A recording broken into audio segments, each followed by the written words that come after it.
branding and the way that they do that, you know how it can be. Come on, boy, it's slow. Nice background, Randy. Oh, there we are. Thanks for sharing, Al. I really appreciate I, it. f- Looks I good. forgot about that one. I have to dig that one out. I like that. Okay.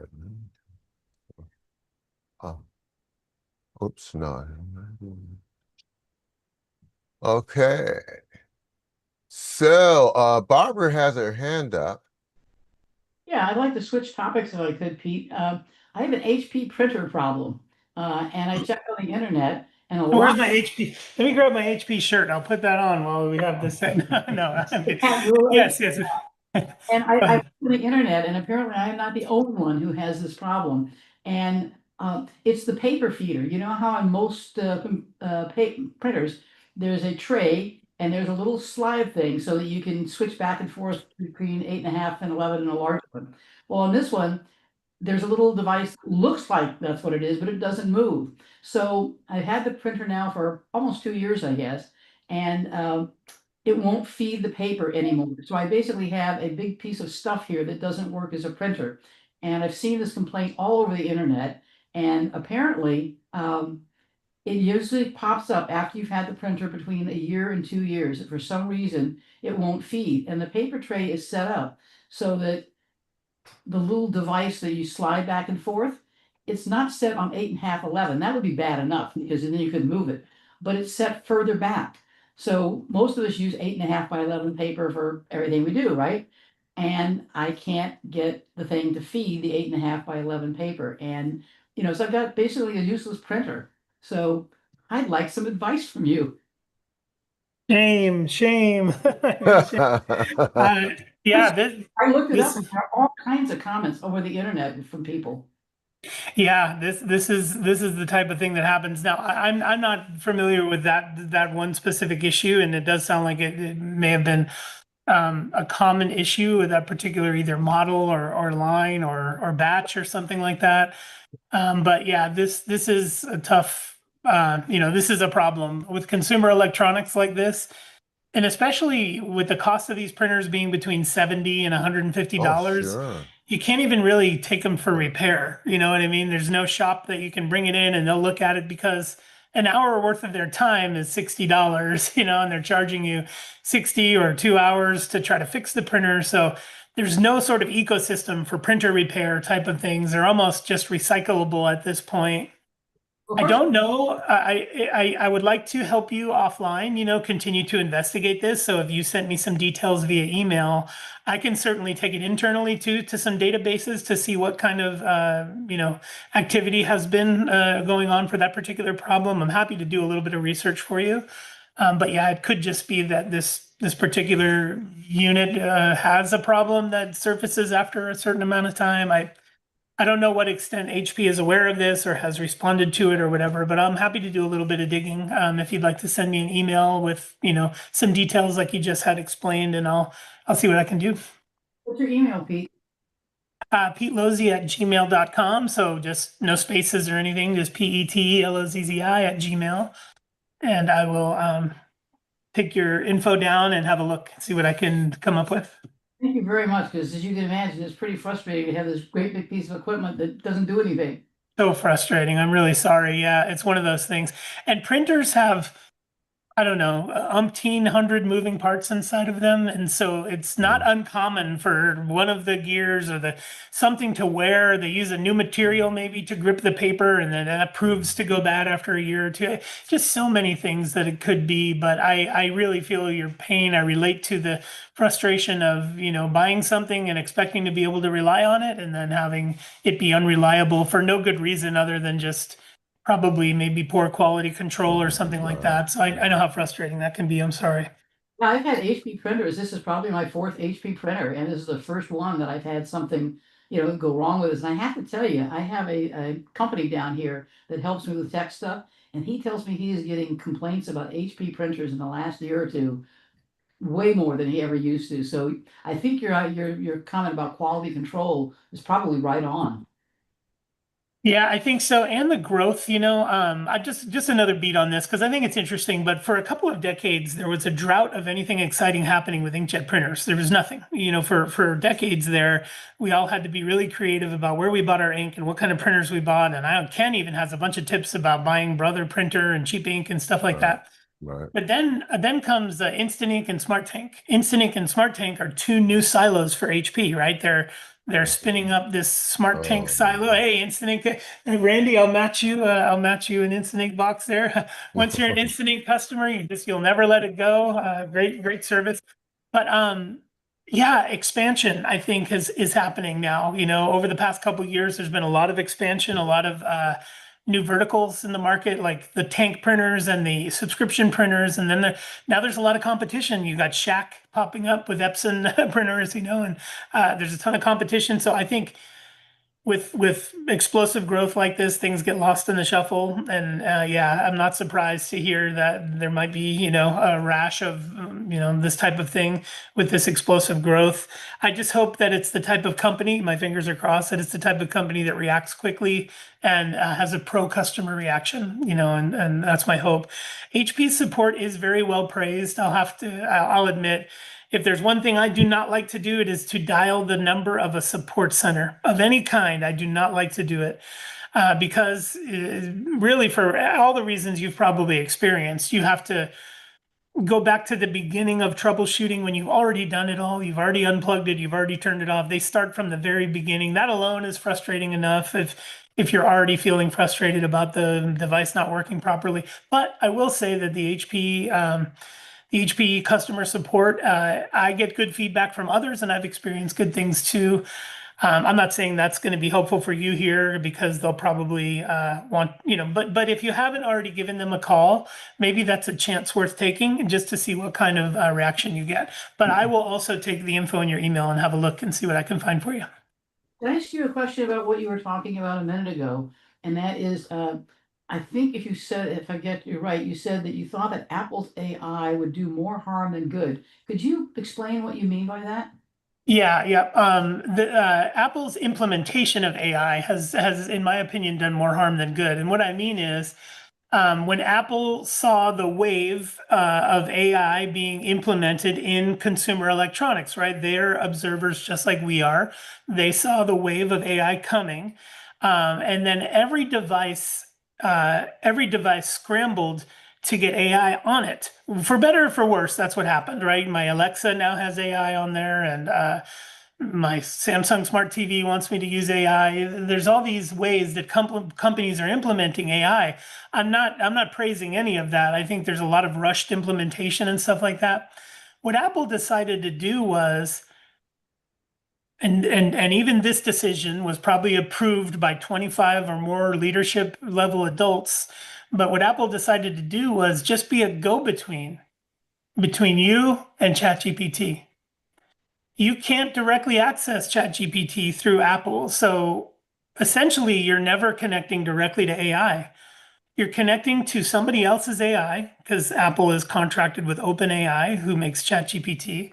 You're using somebody else's AI to be, and you're simply a go-between. You mean your Siri, which is the language model that Apple uses. Siri just simply hands your request over to ChatGPT and then redelivers the request back. To me, that is a horrible customer experience. Even my Alexa device has AI plugged into it, and I can talk to her about the Revolutionary War anytime, and we can have a conversation right on my Alexa device that's hanging on the wall with no go-between. But with Apple, Siri can't even answer a question for me without saying, would you like me to hand this question to ChatGPT? Now, that's just one botched implementation, in my opinion. If you try to use Apple's image playground, again, it is trying to pull from ChatGPT or OpenAI's image generation playground. It's trying to use that as its intermediary, or it's an intermediary for another AI. So Apple never implemented any AI into their OS, but they told you they did by saying, we'll pass your request over to ChatGPT. This to me is not becoming a company like Apple. This implementation is not what any of us expected. I don't believe. Now, my theory is that the reason Apple did this is just like they do with everything else. Processors, for instance, they were in a war for years with Intel over the processors, and they could not get Intel to bend to their will. Apple wanted Intel to release processors on their schedule. They wanted Intel to release processors that had the specs that they wanted. And Intel either couldn't or wouldn't. They made their own business decisions, whatever it is. I love Intel. I think they're great. So Apple made their own chips and they did a successful job, and they were able to do it because of the muscle that they had built. Well, when AI came along, it is my belief that they had the same approach. Let's just do something for the brief interim, and then we'll make a huge announcement that we have our own AI and that we're ready to rock and roll with the best of them. That never happened. In fact, it got worse and worse since they implemented AI in iOS 26. And now here they are capitulating, or in my opinion, giving up and saying, you know what? I guess we can't do AI better than anybody else after all. So let's just buy Google. We'll just buy Google's AI and we'll put it in our OS. None of this is good. None of this is implemented correctly, in my opinion. And I'm no expert, but I'm an observer of the last 25 years. And it reminds me of that Sesame Street song, something here is not like the other. You know, I remember growing up, there were four things on the screen: a baseball, a basketball, a hockey puck, and a sandwich, right? And it's like, okay, what one of these things is not like the other? In my years of observation, this particular implementation is nothing like anything else I've ever seen. It has been botched from the start, and they've tried to cover it up. I don't mean that in some nefarious way, but I just mean that to us, the customer. They tried to say, we've got AI, you're all good. Look at this image playground, circle something, and it'll turn into an image. While all of it is just acting as an intermediary for an already existing AI, which is OpenAI's ChatGPT. It's a mess. Most of us don't even know that. But if you've ever tried to use Image Playground on iOS, if you've ever tried to really dig into the AI features on iOS, they're clunky, sloppy, and messy. And this isn't something I would ever expected from Apple. Now, if you disagree, I would love to hear it. If you say, Pete, I've been using AI on my iPhone for weeks now. Now, here's where things get confusing, because maybe you do have that argument. Maybe you can say, Pete, I have ChatGPT on my iPhone and it works perfectly. Yes, I'm not saying that third-party AI utilities don't operate perfectly on your iPhone, because they do. But that isn't Apple's utility, that's OpenAI's utility. I'm talking about the company Apple, who makes our phones and our operating system and our Macs and our notebooks and our iPads, has not sufficiently shown a good roadmap for how they're going to implement AI. They started out clunky as an intermediary for ChatGPT. Now they're just buying Google and layering that in. Google's the last people we want to have AI information. I mean, when I put things into AI, sometimes I put very personal information in there because I'm asking questions about my salary compared to a loan. I want calculations and math models done. I just don't, when Google enters the chat, I just don't feel as comfortable. And I don't think Steve Jobs would have stood for any of this nonsense. So I don't know. That's my rant. It's personal. It's not, I'm no expert on how to account for all this stuff, but I think my personal opinion is very strong that this is an astonishing fumble on Apple's part. Thank you, Pete. Yep. And I got a lot of, not a lot, but I mean, I bought some stock when I worked for them. I really hope they do good because I'd like to see it grow, but this is quite a faux pas. Good question, though. I love this discussion, and it's quite relevant. If you do watch that link that I put in the chat, again, I did put a link in the chat to a YouTube video that's quite eye-opening about the AI roadmap and the future of our globe in terms of AI. Randy has his hand up and a couple others. Randy, what's your question? Great. No, I just wanted to compliment Barbara coming forward with her question in regards to the HP printer. I think a lot of MacNexus members may also have an HP printer. I have an older one, works great, HP OfficeJet Pro 8035. Yes. And Barbara didn't mention which model she has. However, after you and Barbara correspond, and any conclusion or outcome or solution is found, I would just hope that maybe Barbara at a general meeting might be able to, pop in and say if there was a remedy, what it was. Again, I have no issues with my paper loading drawer. It works fine, but I think for the benefit of many other members with an HP could benefit from any resolution you might find. Thank Sure, you. be happy to do that. Perfect. And now Pete McDonough. Hey, Hey, hey. Okay, I have a friend, and as well as me, I've misplaced my password, and he has also. I think I can find mine if I start looking in my papers, but he can't find his password for his iPhone to download Seeing AI. So, what is his choices? Oh my God. well, if his Apple ID password, right? Your iCloud, it's the language gets a little bit convoluted, but because it's changed so much over the year, but you have an Apple ID, which is basically your iCloud account. It's an email address and a password. If that is lost, even Apple can't get into the account.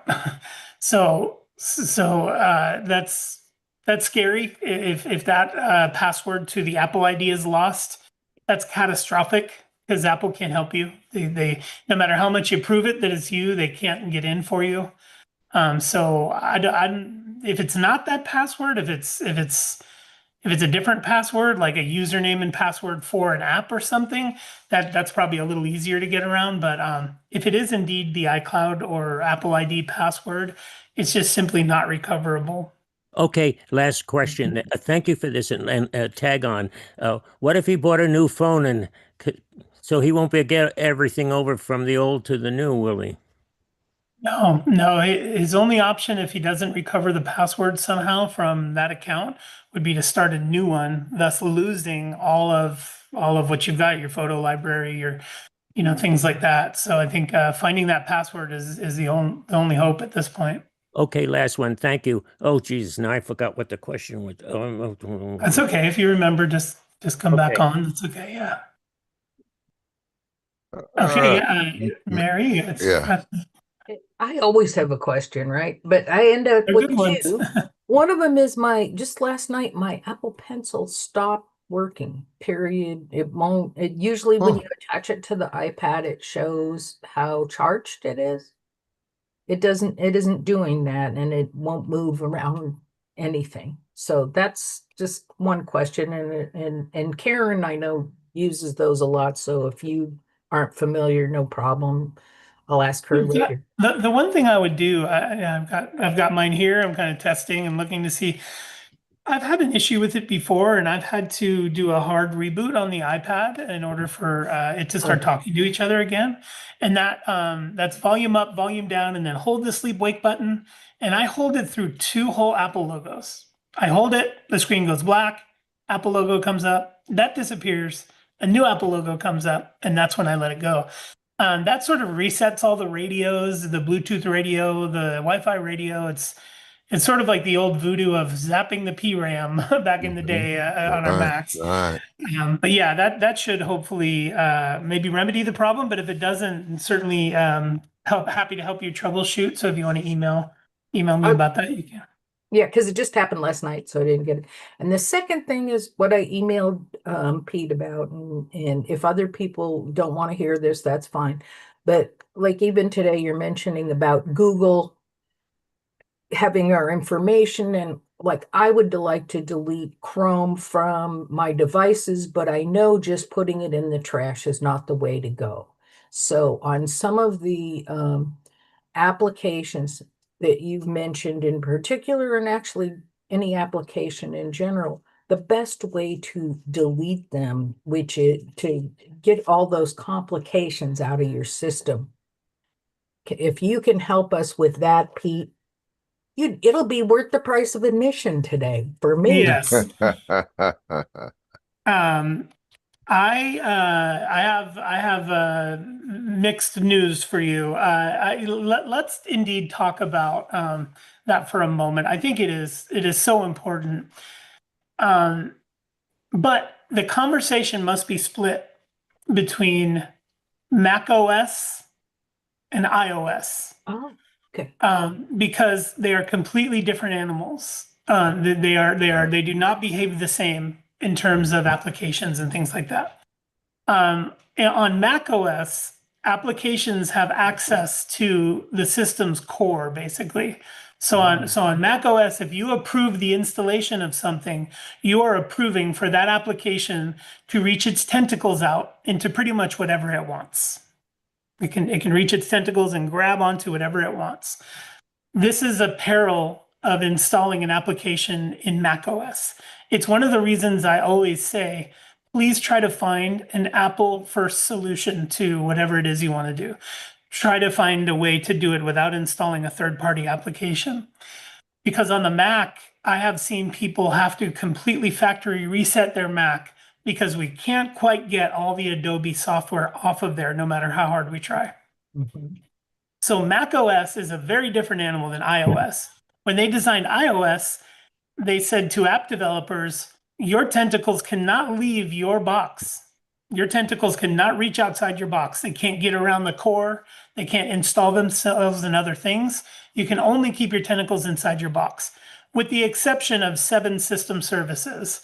And that's GPS, audio. They can put tentacles in those places so they can implement those types of utilities in their app, but it's very restricted, making it very easy for you to delete an app from iOS by just holding your finger down on the icon, using the delete app menu option there, and then the app is truly gone because it had no chance to wrap any tentacles around anything. But in Mac OS, when you download these system cleaners and drive guards and spam blockers and all these utilities, those are the bad guys tricking you. They're saying, hey, let's make them think we're going to help them and then wrap a bunch of tentacles around things and then make it so they can't easily delete this application. That way we can keep feeding them spyware and adware and malware. Does that, So before you leave that part of it, is that true for like Google on iOS? Like Chrome on iOS, or is that a different animal on iOS? yeah, so going back to the split, right? We've got Right. Mac OS and iOS. Yes, even Google on iOS can be completely deleted. Like Oh, you can delete the Google app, you can delete the Chrome app, you can delete any other Google services from your device. That, however, does not affect Google's database on you. Google has a huge database on you, and I'm trying to find the link. I have a link that you can click that'll show you all the stuff Google knows about you. And you can decide what things you want to turn off or have it forget. I boy. did it because it knew everything. Because want to know why it knows everything? Because it reads every one of your emails. Did you know that Google scans every one of your emails, every single one of them? And it uses that information to learn more about you. And then it formulates things about you that it knows and then can generate ads. Google is just a big ad company. Right. So, yes, you can delete Google off of your device. However, the database on you still exists out there. You'll still get emails or spam or things from Google. So, just to clarify and to back up just a little bit, Mac OS is a way more perilous machine than iOS. So your MacBook Pro, your iMac, your MacBook Air, those all run Mac OS, and installing things on those is perilous. On iOS, it's not so much. It's sandboxed is what they call it. The app cannot get its tentacles around other things, and it's easy to delete.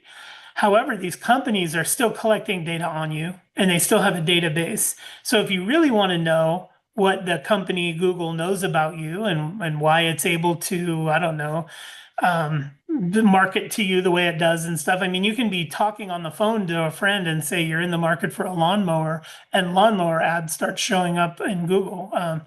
So there are ways you can look at that, control it, and even turn it off. I'm going to look at I'm going to look at my notes to see if I can just grab that URL and post it in the chat.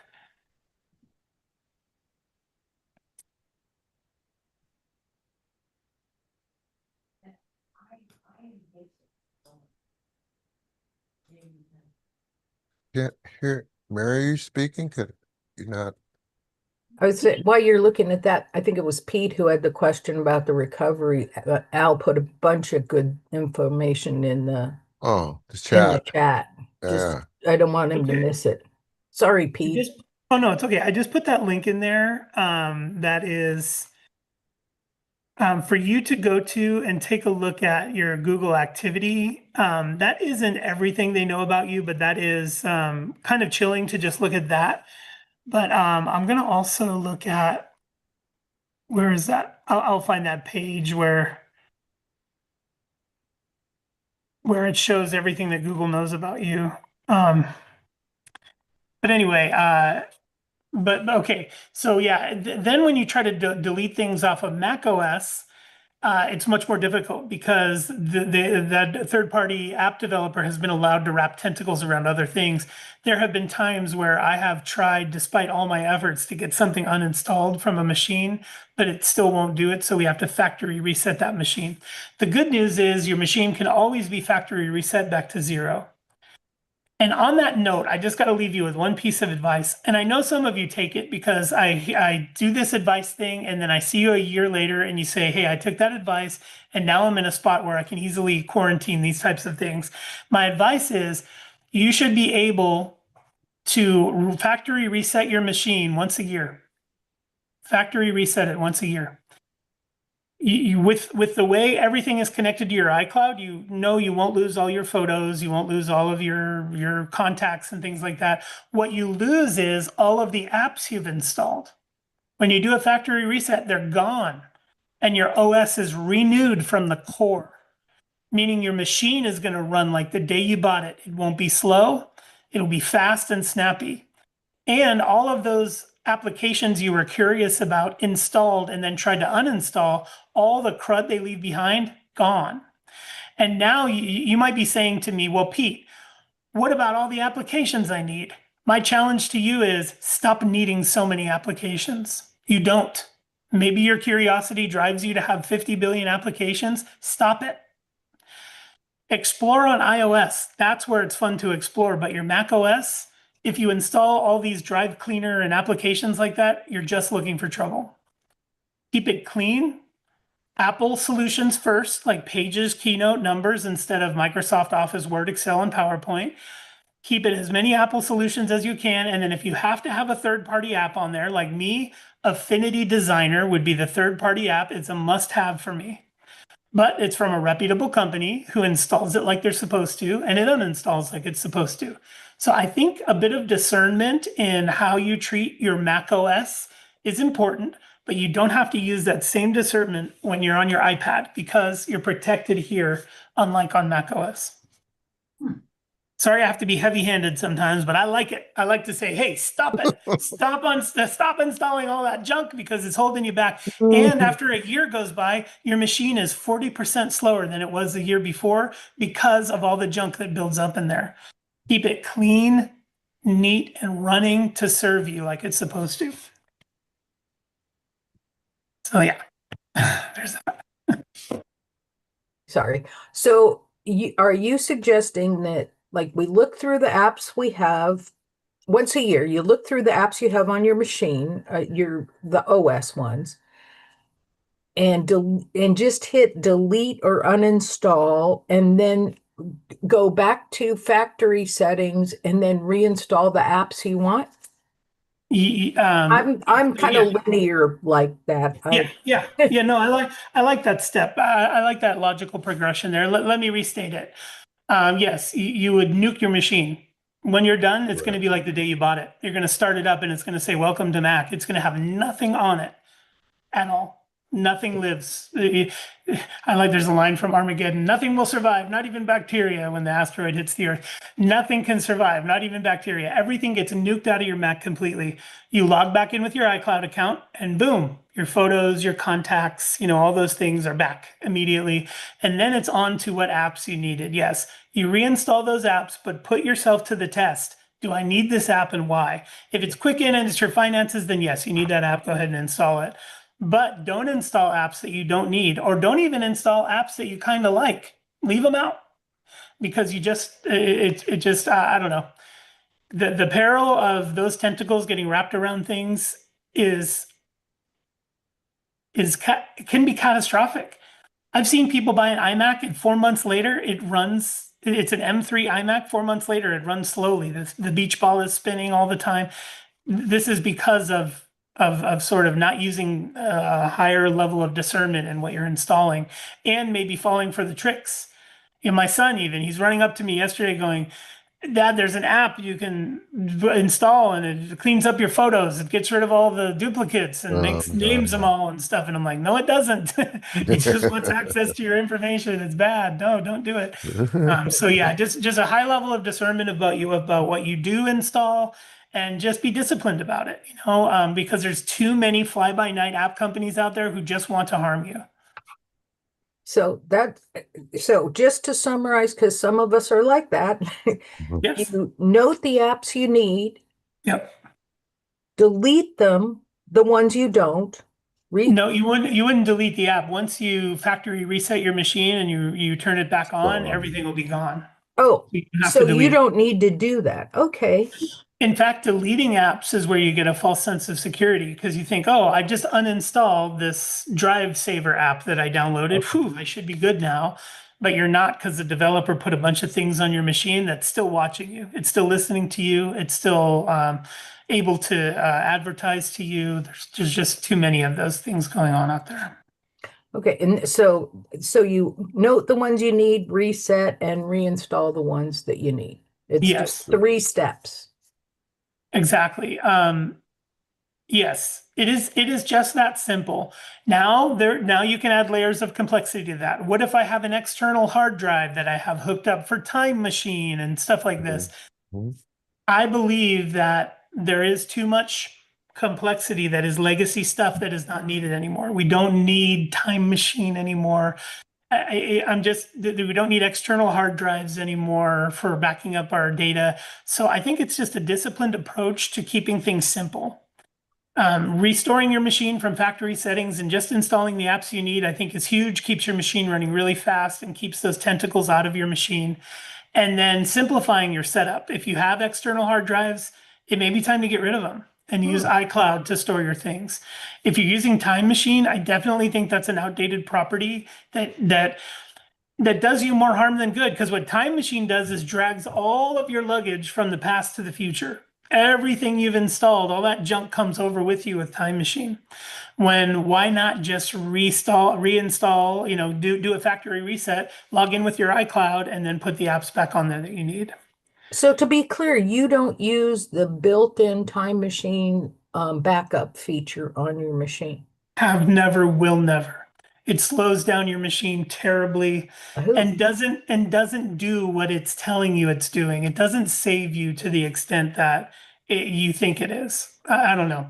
If you've ever been saved by Time Machine, I'm sorry to be counter to that. Anybody You here? have. If Time Machine has ever rescued you, I'm sorry to be counter to that. But I think Apple would like to see Time Machine go by the wayside. It's why they invented iCloud backup. I don't think physical Time Machine is the thing you should be doing anymore. Okay. Well, it looks like Bob had some thoughts on that. He's muted, I but was don't just tell saying him. I've been saved a lot of times, and I've helped members be saved a lot of times. I agree it's an old program, but it works. Well, thank you very much, Pete. I appreciate you delving into that. That's been kind of a little worry in the back of my head for some time. Yeah, especially with a Mac. Just two things to consider. Your Mac can get mucked up really quickly by third-party developers who don't have your best interest in mind. That's just a fact of the world we live in. And then also, people like Google do not have your best interest in mind. So they're collecting data from you constantly, and they're using you as a revenue stream. So these are things to keep in mind. I tend to shy away from Google as much as possible, but then people call me out and say, "But you have a Gmail account." It's true. It's hypocritical, but it was created 20 years ago, and it's like a phone number. You know, I want to let it Yeah. go, but at this point, I feel like Google knows about everything they're going to know about me. I don't know what more they could possibly find out. But anyway, yeah, just be wary of those two things. Third-party app developers are not your friend, and Google isn't either. And it looks like a reminder, Al has put all of the links and information in the chat so we can go back and reference it. Thank you very much, both of you, actually, on that. Sure. Yep, I put two links in there, and they should be direct links to your, it'll ask you to log in, but then it'll show you your particular setup and the way it is. So hopefully that helps. Okay, Barbara, I see your hand there. Yeah. Sorry, Thomas. No, go for it. I had a question because in one of the meetings, actually probably more than one of the meetings, I don't remember who it was, but one of the presenters suggested that the one thing that you should put on your map was malware bytes. Malware bytes in the same category because I followed that advice. Yeah, he's gonna. He and Ken disagree. I love it. Yeah, we Ken and I are two juggernauts who do not see eye to eye. I'll tell you that much. But yeah, Malwarebytes is absolutely working against you. It is not helping you in any way, shape, or form. And if you wanted to uninstall it from your Mac, is that possible to do? In theory, yes, but you'll never be sure if everything is off of there. That company wants your data, you approved for them to get it, and they're not going to give it up easily. So they may have an uninstaller that is complete, but I doubt it. It probably uninstalls some of the app and leaves some of it in there. If it is Mac OS, if it's iOS, uninstalling it does get rid of it all, but Mac OS, third-party app developers like to leave a little something in your machine after they're gone so they can keep listening. So, well, then what do you do? You factory reset your machine and you don't install things like Malwarebytes ever. So for any reason, no matter who tells you. So why doesn't Apple change the OS operating system so that it operates like iOS and you can delete this crap? It would destroy my freedom. I like to get into Mac OS and I like to push, I like to reprogram, I like to do things that you can't do in the iOS environment because it's sandboxed. So outside the sandbox of in Mac OS, I can do more, I can code and I can program right at the OS level. So for those who are advanced users or those who are developing, they need that environment in order to properly develop. And do advanced things, where the sandboxed environment of iOS is very different. It's much safer, but people find that they have more freedom to develop in the Mac OS ecosystem because it is less restricted. Now, that also opens the door to third-party app developers who are fly-by-night crooks who just want to figure out how to get a few subscription dollars from you. And what they're counting on is that you forget that $3 a month is coming off your debit card and you just leave it there for eternity. Even after you've uninstalled the app, it's still coming out of your bank account. You don't even know it. This is what these third-party app developers bank on. Is just getting you in the ecosystem of an app of a subscription, and then you're likely to forget about it, and they'll collect your money every month for free for the next however many years. Sorry, I get really candid sometimes, but I'm passionate about it. I want you to know the truth, dang it. Well, as part of that, Pete, and I'm sorry, Bev, but it feels like it's kind of related. There are independent apps that go and look at your expenditures and stuff and notice things like, hey, you deleted Malwarebytes, but you're still paying for it. Are there any programs like that on Apple, or are they all independent and maybe not? Right. Don't do that. Don't install those. Pick up your phone and say, remind me to cancel this subscription. That's what I do. When I subscribe to something and I'm weary about it, I tell Siri in 30 days, remind me to cancel this subscription, or in 28 days, because you usually get a 30-day trial or something like that. But relying on an app to do it is like opening the door to the robbers. Like, hey, come on in and remind me of when I need to do stuff. And it's like, oh, good, we're here. We're going to wrap a couple tentacles around things. It sucks. Sorry that it's gotten so bad that third-party developers have found this, but it's just like robocalls or spam. It keeps happening because it's working. People are believing it. People are opening spam messages and reacting. People are calling back on these robocalls, and these third-party app developers are wrapping lots of tentacles around lots of your stuff, and it's working. They're getting your data. They're getting your subscription money. That's why they keep popping up. And why anybody would recommend them to you, I don't know. It's like recommending answering a spam email. It's just something you don't need, but they're getting you. Look what they've done to you. They've gotten you to believe that you need this. It's something you don't need, and they've gotten you to believe you need it. I have never used I've been a Mac user since day one. I've never used a single malware byte in my entire life. I've just used common sense. And I've not installed, sorry, last thing is I've not installed anything I didn't want. If somebody gets me to believe I need something, that's your first sign that you don't need it. And just as a little hint, you said you use your phone to send a note.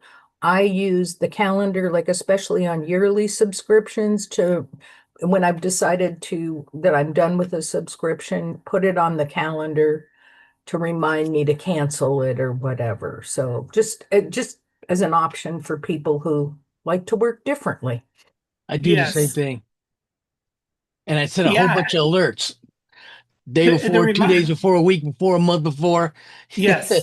And there's so many ways to do it, right? There's the alarms app. You can set an alarm. There's the reminders app. There's the calendar app. I've started baking bread, sourdough bread, and it's really fun, but there's a lot of appointments. I got to run back up and stretch the dough and come back down to my basement, run back up and stretch the dough again. And what I've been doing is telling Siri in 1 hour, remind me to go stretch the dough.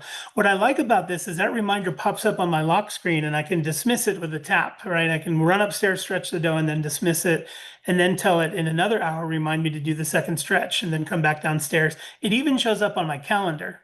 Just a simple reminder now shows on my calendar. So I'm in my calendar most of the day because I have so many appointments. And then I see that on there right in my calendar. It says go up and stretch the dough. So for something like, things that you want to be reminded of and that pop up on the home screen, very useful and no third-party app needed. I know that third-party apps want you to believe that you need third-party apps, but there's almost always a creative way to do the same thing with reminders, calendars, Siri, all different utilities that we have. They're just not bundled in the same fashion that the third-party apps are, but they probably exist on your phone already. And what exists on your phone already is probably better than what some third-party app is offering you. But and a good example is this. My son came and said, look, Dad, there's an app that goes on your photo roll and it gets all the duplicates out. I said, well, that's already built into your iOS. It's already in there. I took him to the place. I took him to duplicates and said, look, it says delete all duplicates. He said, oh, I didn't even know that. I said, yes, and the third-party developers don't want you to know that. They want you to buy theirs. But there's almost always an Apple solution. And email me. I get a lot of emails from you guys, and I love them. Keep them coming. I don't always answer the same day. Sometimes I need a day or so to process. But your questions are so good, and you're saving yourself a lot of headache and time by coming to me and getting some some collaboration and some consensus before you take some of these actions. I'm always happy to be your sounding board for something that you want to do or a problem that you have. So yeah, don't hesitate to reach out, and I will get back to you in time, and we'll find a solution to your problem. Okay, it looks like Bev. Yeah, this is continuing on the similar theme. I think I had mentioned prior time when you were on that my MacBook Air is just saying, oh, Air, we had to shut down and rebooting and so fine. I've done some things. So anyway, I'm coming nearer to the catastrophic event of doing a factory reset. But preparing for that, the data stuff, I think, and this may be too complex, to retrieve all your files, you have to have them in the iCloud drive, right? Because I think I have a lot of my stuff just on the computer. It's on the machine itself, because I can go to almost three different places, because on that drop down, when you click on Finder, I mean, there's the documents up on top, but I would need to have everything in iCloud Drive, correct, to be able to do a factory reset of all my files. Is that, am I? And then kind of like all this stuff I have up on my Let's talk about your first. let's talk about your first, you asserted that everything has to be an iCloud drive. I want to simplify that a little bit because it Okay. can be somewhat confusing, but yeah, there's two classifications of what is backed up. Applications aren't one of them. Applications are never backed up. It's simply not a thing to back up applications. You just can't do it. Applications are programs. They're code that runs inside the RAM and the processor. They just can't be backed up. Applications have to be reinstalled, not backed up. Mhm. So there's Right. there's classes of storage. There's applications which aren't included in this discussion because the assumption for you should be that you will have to reinstall applications Yes, once understand you that. factory reset. The other two things though are data that iCloud is tracking and data that iCloud is not tracking. Those are the two distinctions between now what your duties are as somebody who's going to reset their Mac. The things that iCloud is tracking can easily be seen on any web browser. If you go to iCloud.com and you log in with your username and password, which I will do here so you can see what I see, you will, here, let me go back here. I'm going to share my screen and take us through this one here, I think. Share. Okay. You should be seeing now I'm in a web browser and I've got iCloud pulled up here. And you can see if I sign in, just log in here, username and password. It's going to ask me for two-factor authentication. Probably have a code on my phone. And I'm not talking about logging in with your web browser on your Mac.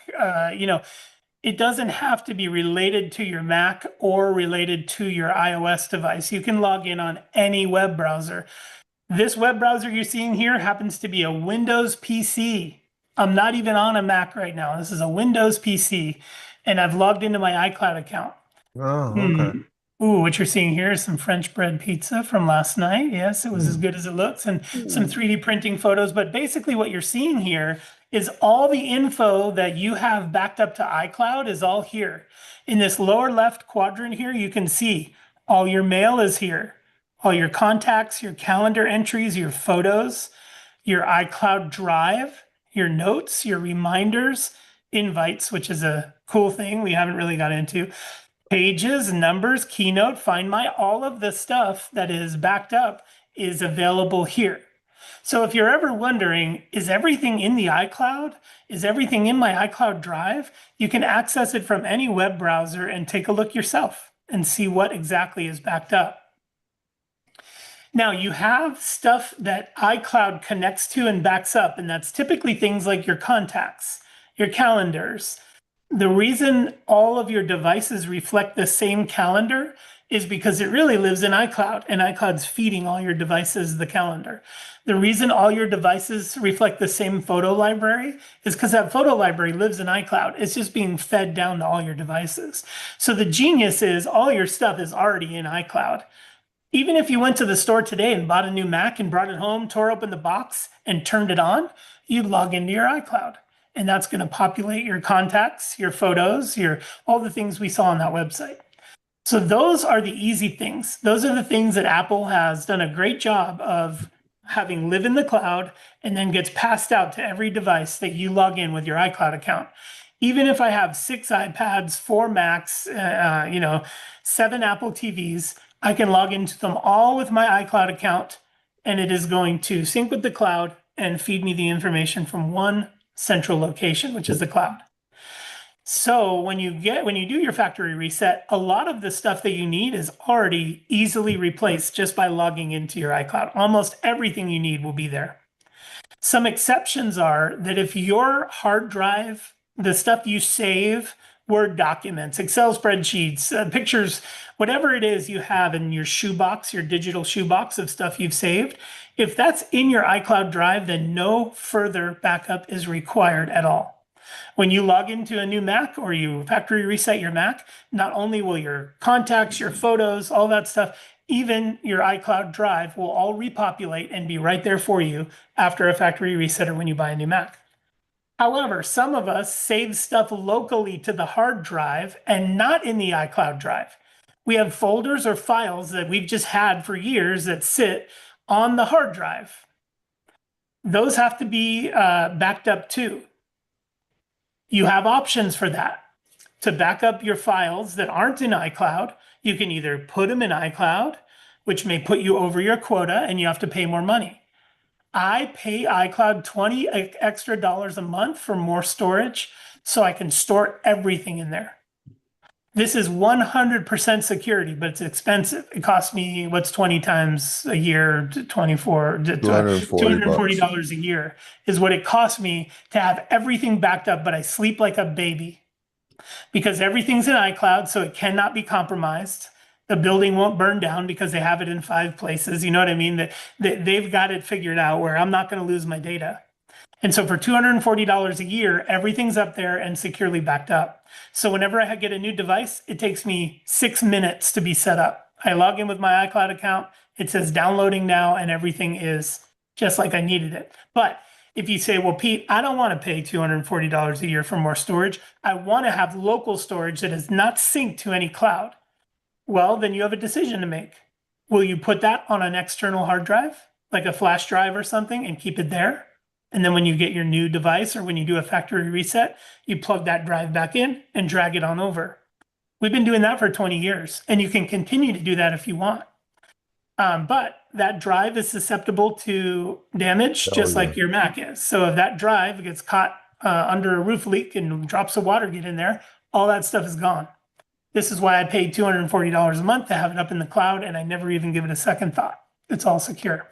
So things like Backblaze and all that are done by iCloud.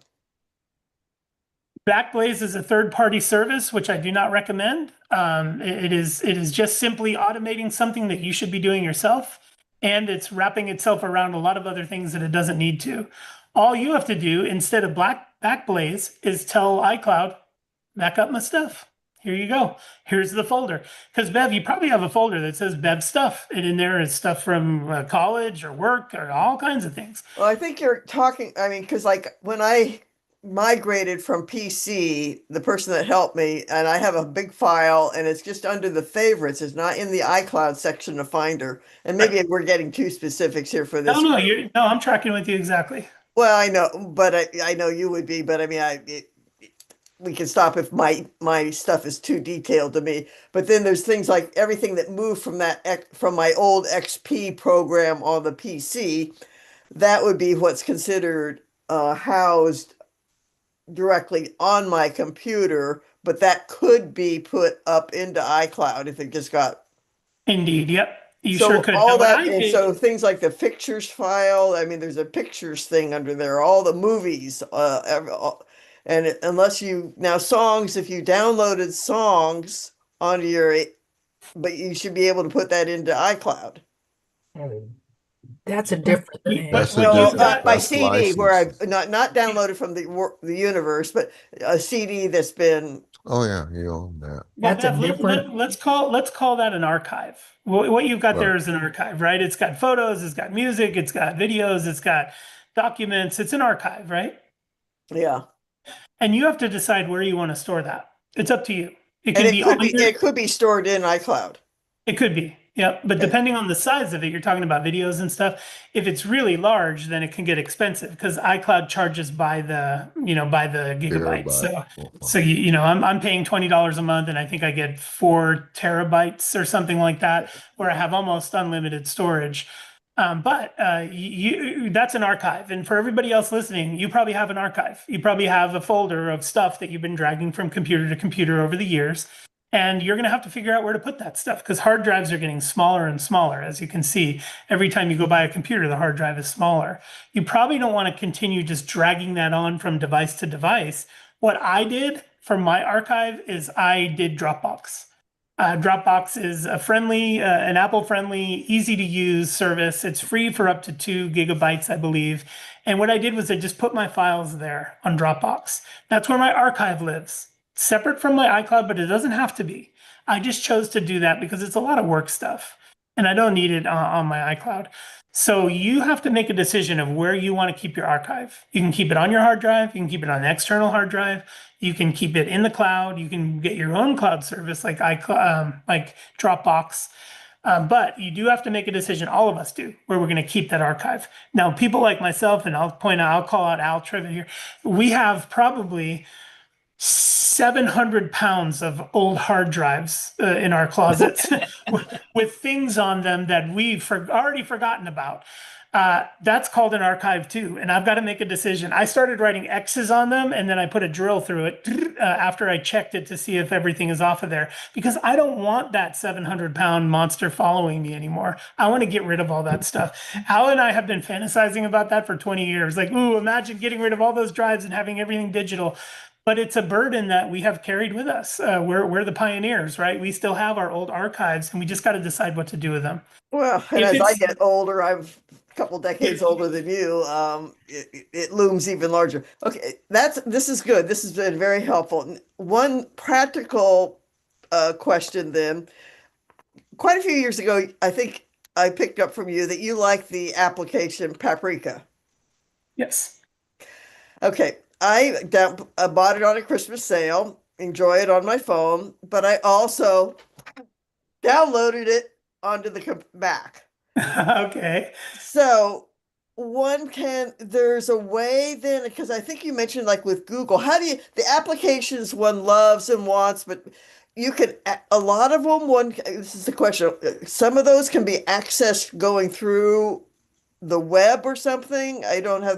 Where you don't have the application living. I think you mentioned like Google World. Canva's a good example of that. Canva's a great example. You can access Canva in a web browser or you can download the Canva app, but either are the same experience. Same with Paprika. You can download the app or you can just log on via the web and then there's no software installation needed.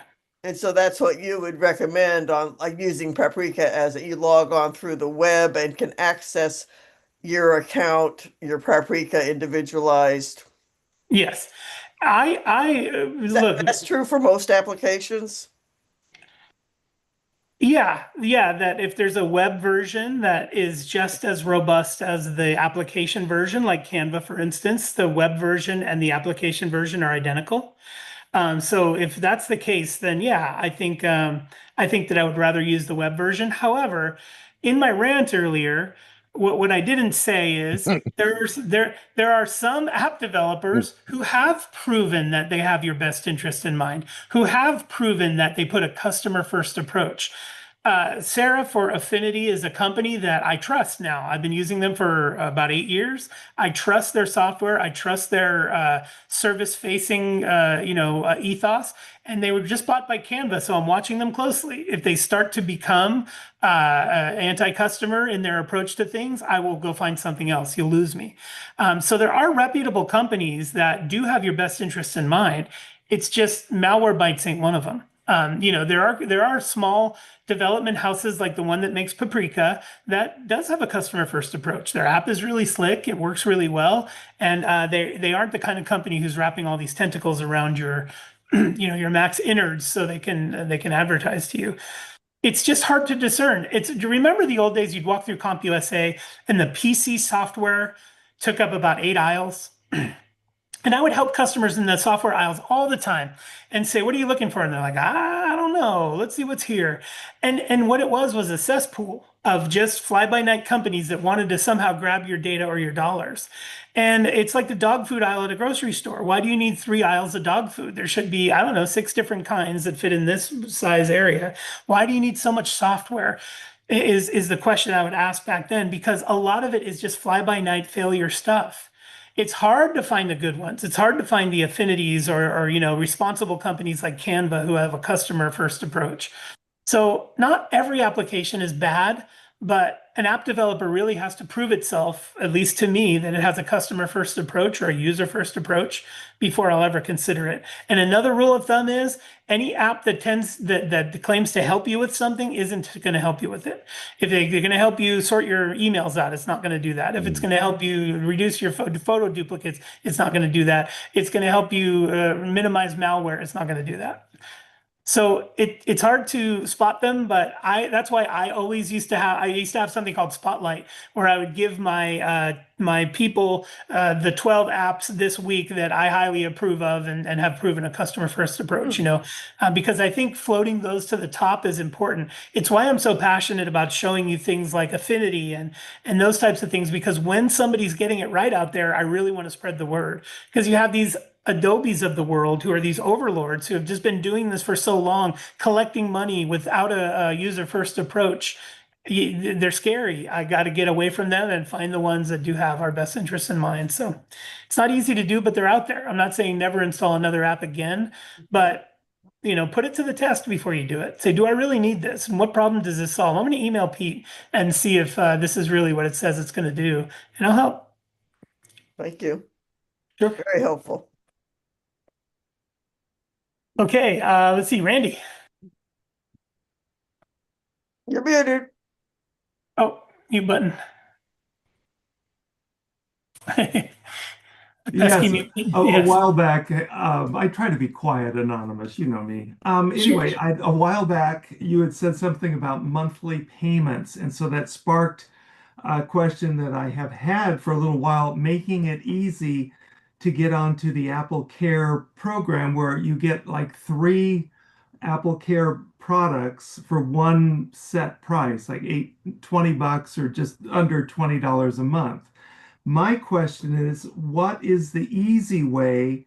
I see all of my devices that are covered, but I don't see the monthly price other than looking at credit card statements, either on the Apple Card or any other card it may have dropped off on.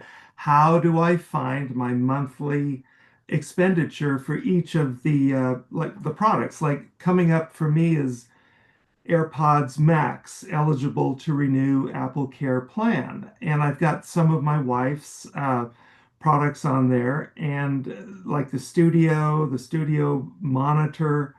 Uh, I know the iPhone is already covered. I have the upgrade program, so I would not put the iPhone 17 on there. Probably the new, I went from the Apple Watch 6 to finally the 11. That's covered right now, but I don't. How do I find the price? How do I get on this coverage, Pete? Let me take that offline with you, Randy. Send me an Okay. email about that, because I have a Okay. couple of pointers for you there, a couple of different places to look to kind of gather. The sad part is, just like Amazon, you can't go and look at your expenditure. There's no button you can press that says show me what I spent in 2004. Why? Because these companies don't want you to know, because when you see the number you go, oh, I got to reduce my spending here. It's nefarious indeed, but Apple's another one that says let's not show them exactly what they're spending. Let's break it up and hide it in various places. So send me an email with that detail and I'll certainly help you dig in there, and I have a little bit of advice for you there. Will do. On a different topic, in privacy security, I think Al had posted it on Facebook, the MacNexus Facebook, and I could probably just look there, but I know Al, I believe it was you, mentioned like LG TV and another TV company, how you go in and secure it so that they're not monitoring what you're watching, what you're doing. Uh, Maybe Al, if you could repost that or put the link in here, like how to secure your televisions, your smart TVs. That would be appreciated. Thanks, Pete. Thanks, Al. Yeah, of course. Just the easy answer to that is a lot of smart TVs have in the settings, it'll say smart TV features on or off. And if you don't use the smart TV features, which I don't recommend you do, right? Just turn those off and plug your Apple TV right into it and just use that. I think you're good. But yeah, there you go. Usually they make it difficult. They Yes. want you to wade through a series of you have to navigate a series of windows and stuff, and it's they don't they want to harvest your data. They want you to get looped into their ecosystem. I have a great OLED LG, several of them, monitor TVs, and I hate the interface remote. I hate having to go. It's WebOS too. Do you know the Yeah, interface for yeah, the it's new crap, WebOS? It's terrible. Yeah. In the old days when you could just turn the darn thing on and it would default to the last thing you were on, Yeah. I have to go through 3 or 4 steps every freaking day whenever I turn the thing on. That's not in service of my experience, you know. There you go. Like Exactly. Pete That's not says, a you know, company. uh, Yeah. and if their hardware wasn't superior and wasn't taking care of me and gave me all the other features that I in my checklist, you know, I wouldn't even consider them. But I think sadly, uh, with everyone wanting a smart TV, just give me a dumb TV and let me provide the Apple TV as my own streaming interface, and I can abandon all that other crap. And they don't update their OS, their web OS, in a timely enough fashion. And you may have the same apps preloaded on there, but yeah, again, their interface for all that stuff is it's just not as updated as in a timely enough fashion to for me to use it. So I it's a like mis Steve Jobs's term for that. He said it's a bag of hurt. Consumers yeah, are experiencing a bag of perfect. hurt, and that's what it is. And it's not. It's for no other reason than the smart TV features track what you do, and they sell that to Nielsen and they make a bunch of money. That's why they drive the price of the hardware down. I was at a Best Buy on Black Friday. There was an 85-inch TV for $499. I'm like, gosh, that's What? amazing. But the reason for that is that the manufacturers want those TVs in every house so they can sell the data to Nielsen. It's just all nefarious.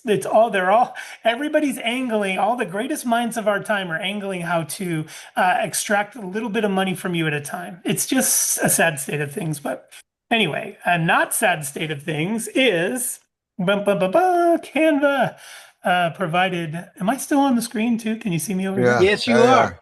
I Oh, like wow, look that. at that. High tech. Look at us. Yeah, so I'm looking forward to getting in here and diving into this. I'm excited to put a project together for you and get into this topic.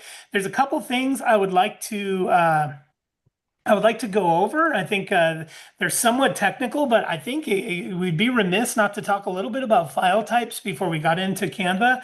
I'm happy to also take your questions on this topic as I go. You can simply interrupt, or if there's hands up and somebody wants to sort of let me know. But I want to talk about the three categories of file types that are most commonly used, because I think there's a bit of confusion and some things maybe we can clear up here by looking at these.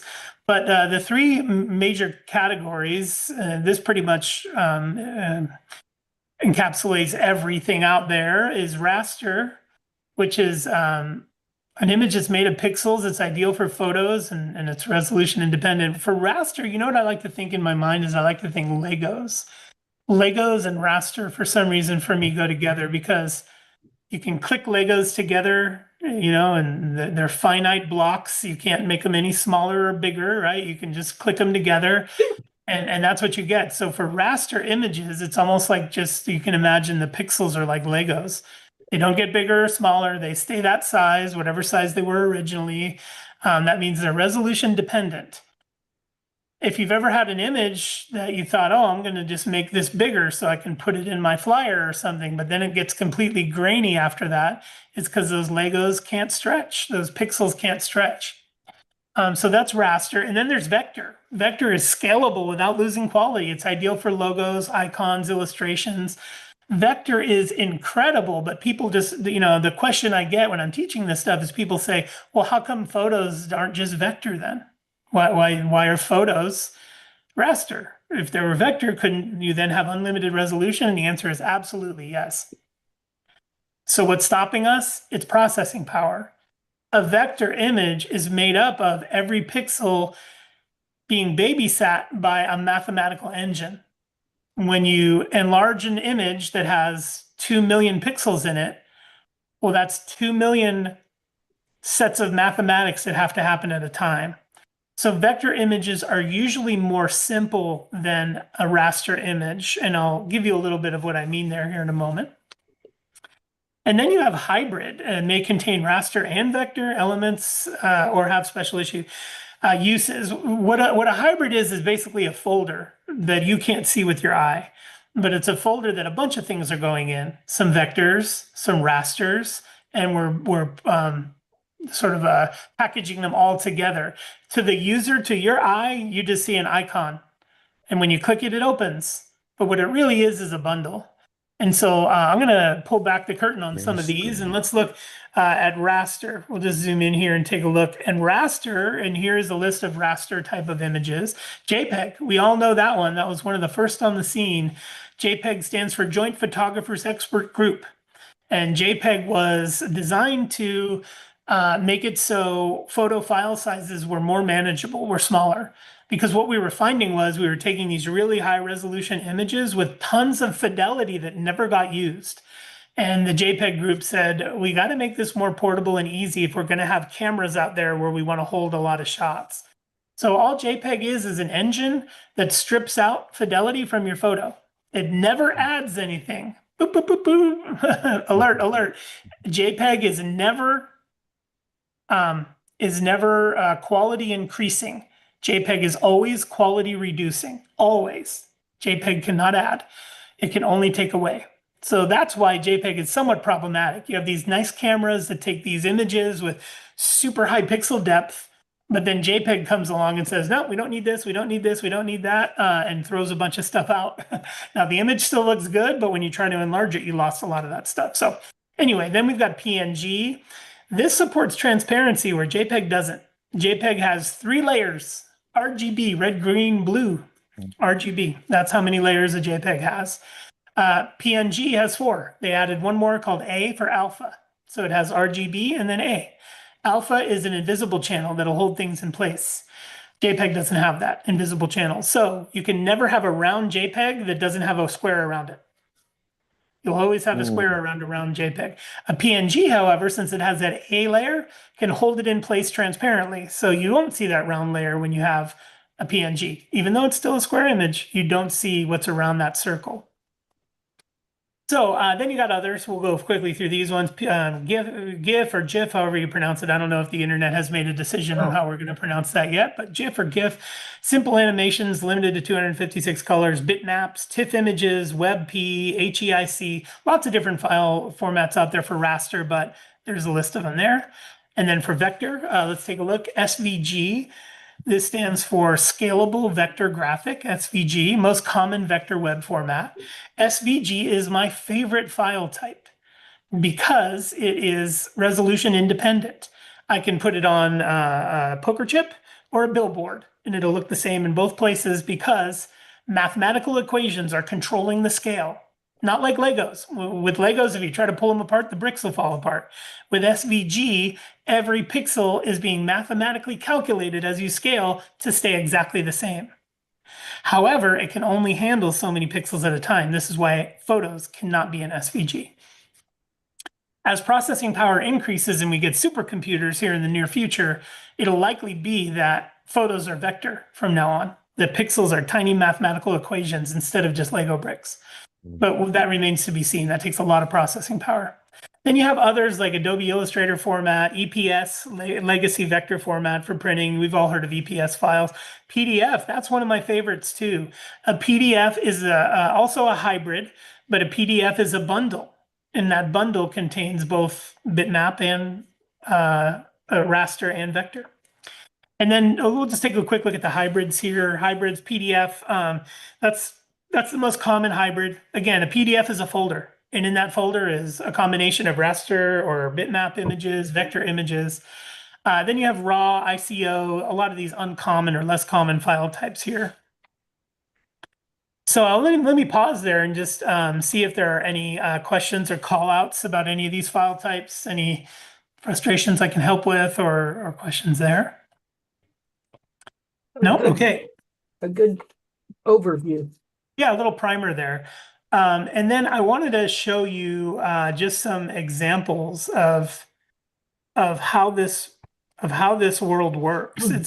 It's really interesting what technology is capable of nowadays. But I'm going to drag an image over here. These are some of the work projects I've had, so don't necessarily pay attention to the content per se, but Here's a customer looking at a stack of something, and when I zoom in on it, you can see that, like those Lego bricks, the resolution is not flexible at all. It exists in one resolution, and that's it. But I designed that in a 3D world that is vector. So if I open that same file that I designed it in, like this one here.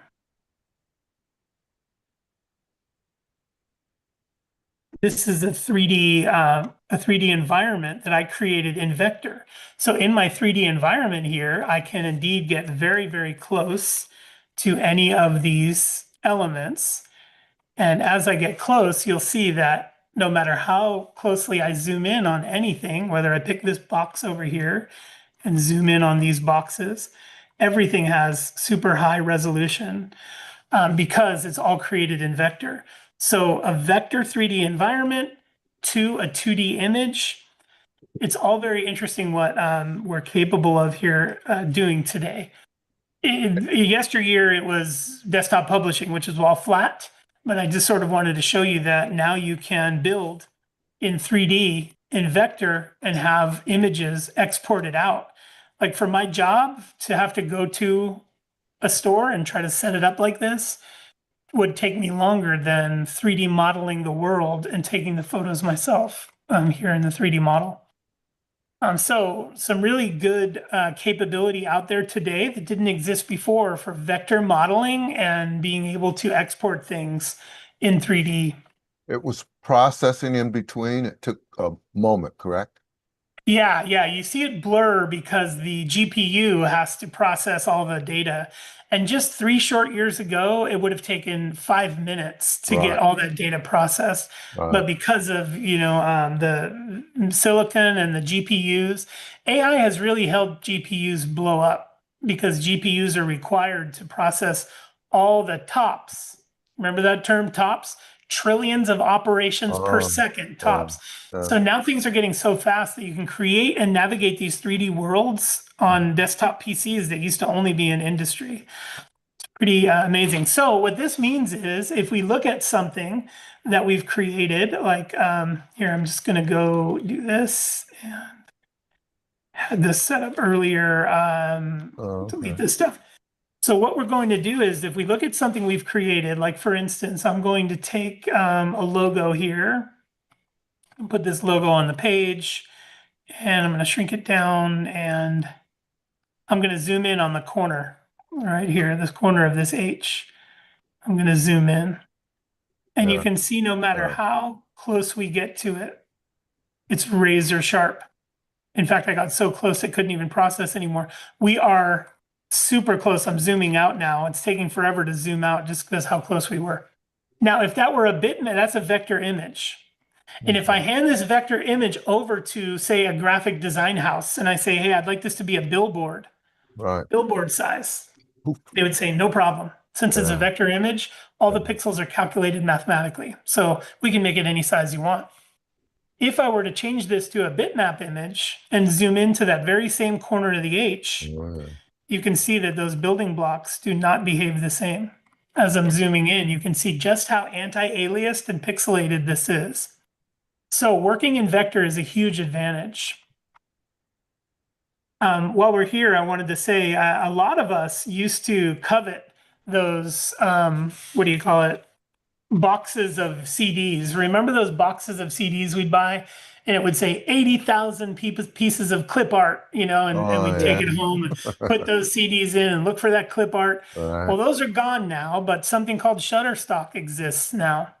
And for Shutterstock, you can either buy the image or you can have a subscription to it. And what I love about Shutterstock is you can see my search engine here. I can change it to vector illustrations. And so if I look for Santa Claus in vector illustrations, I'm going to find some very cool things. Now, what's cool about this, and I'm going to go ahead and download one of them because I do have a subscription to Shutterstock. I'm going to download that and open it so you can see that this is a nice, oh, go ahead. Can you use this? You can only use this personally, not professionally, correct? Shutterstock No, images? Shutterstock is actually royalty free. You Oh, have okay. All right. yeah, you have a All right. license where you can use this Okay. commercially. Some creators want Don't want certain that. accreditation and stuff, Yeah. but no, Yeah. when you Okay. download from here, you have and here's the composition I just downloaded, and you can see that when I zoom in, it's going to stay very sharp all the way until that's the dot in Santa's Oh, eye. We're zoomed all the way in and you see how sharp it is. I'm zooming out and everything is just crystal clear. This is the advantage of having a vector image like this. hmm. You can also control things, like if you were to have a JPEG or if you were to go get something off the web, right? If we just go to a website, I'm just going to search in Google. I'm going to say Santa Claus. Search in Oh Google. God, it's gonna And I'll be. go to images and yeah, let's just grab their version of a Santa Claus. I'm going to copy and paste this. Copy image. I'm going to paste it back over here with our other Santa. Oh, And okay. this is something I got from Google. Now, as I hear Thomas, you're saying, oh man, it is a hassle. Whenever you try to get things from Google, it is hit or miss. You never know if you're going to get something good. But okay, I'm going to enlarge this Santa here just to be kind of the same size as our other one. And sure enough, when I Oh, zoom in, this oh is yeah. this is what you get. Yeah. And I can't change anything about this. But Right. because this is a vector image, if I want that Christmas tree to be green, I can reach right into the composition and change the color. Oh, Unlike a bitmap image where the Legos are all stuck together, this one I can sort of select various elements. You see there's snowflakes back here. I can yeah. grab one and then change the color to maybe white there so you can see it better. Right. So vector also gives you the freedom to be able to edit these elements if you have an editor. And this is one of the Affinity programs, correct? The Illustrator Yes, Designer, I think it's called. Yeah. yeah, it's all one now. Yeah, Affinity is Oh, all that's one now. right. They've bundled them all Canva together. bottom. Yeah. And you can see here you've got vector, pixel, layout, and Canva AI. So you've got the Yeah. 4 different modes there. But yes, I Yeah. highly recommend that if you are somebody who likes to get to pixel level on graphics or you like to tinker around, or if you've ever been attracted to a program like Adobe Illustrator where you can work in vector, I highly recommend Affinity Designer or the Affinity Bundle. It used to be called Designer, but now it's the Right. Affinity Bundle. Yeah. It's free to everybody. So download Affinity immediately if you haven't already. It's free to everybody. The only thing they will end up charging you for if you choose to opt into it is AI features. So you could activate AI features for a fee, but everything else is for, completely free. So there we are working in vector and getting crystal clarity down to the very pixel on anything we're doing here. Yeah, I can even see that. Oh, they made that line. They made that line too long. I'm going to fix it for them by dragging it up. Yeah. But even something as small as that is fixable here in vector, but bitmap, everything's stuck together and there is no changing anything. Everything's just ironed on, if you will. So I'll get back to our presentation here and let's see, where was that? Oh yeah, right here. Take this off. So today I would like to walk through Canva and take a look at three basic projects. They get a little bit more advanced as we go. We'll do a flyer, an email template, and a brochure. And I think each of those will have their own interesting elements for us to get through. Bring my browser back up. And I have the Canva app here, but I also have the browser version. So I wanted to show you both by bringing up the web version of Canva. So here we are. I am in the Chrome browser and I'm displaying Canva on the web.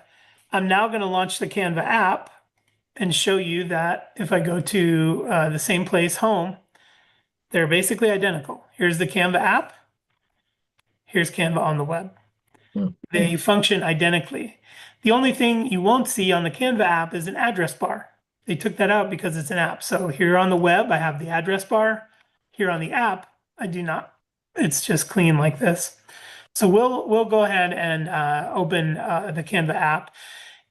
If you're following along, you can decide what you'd like to do. You can open the Canva app or you can open it on the web. They both behave identically.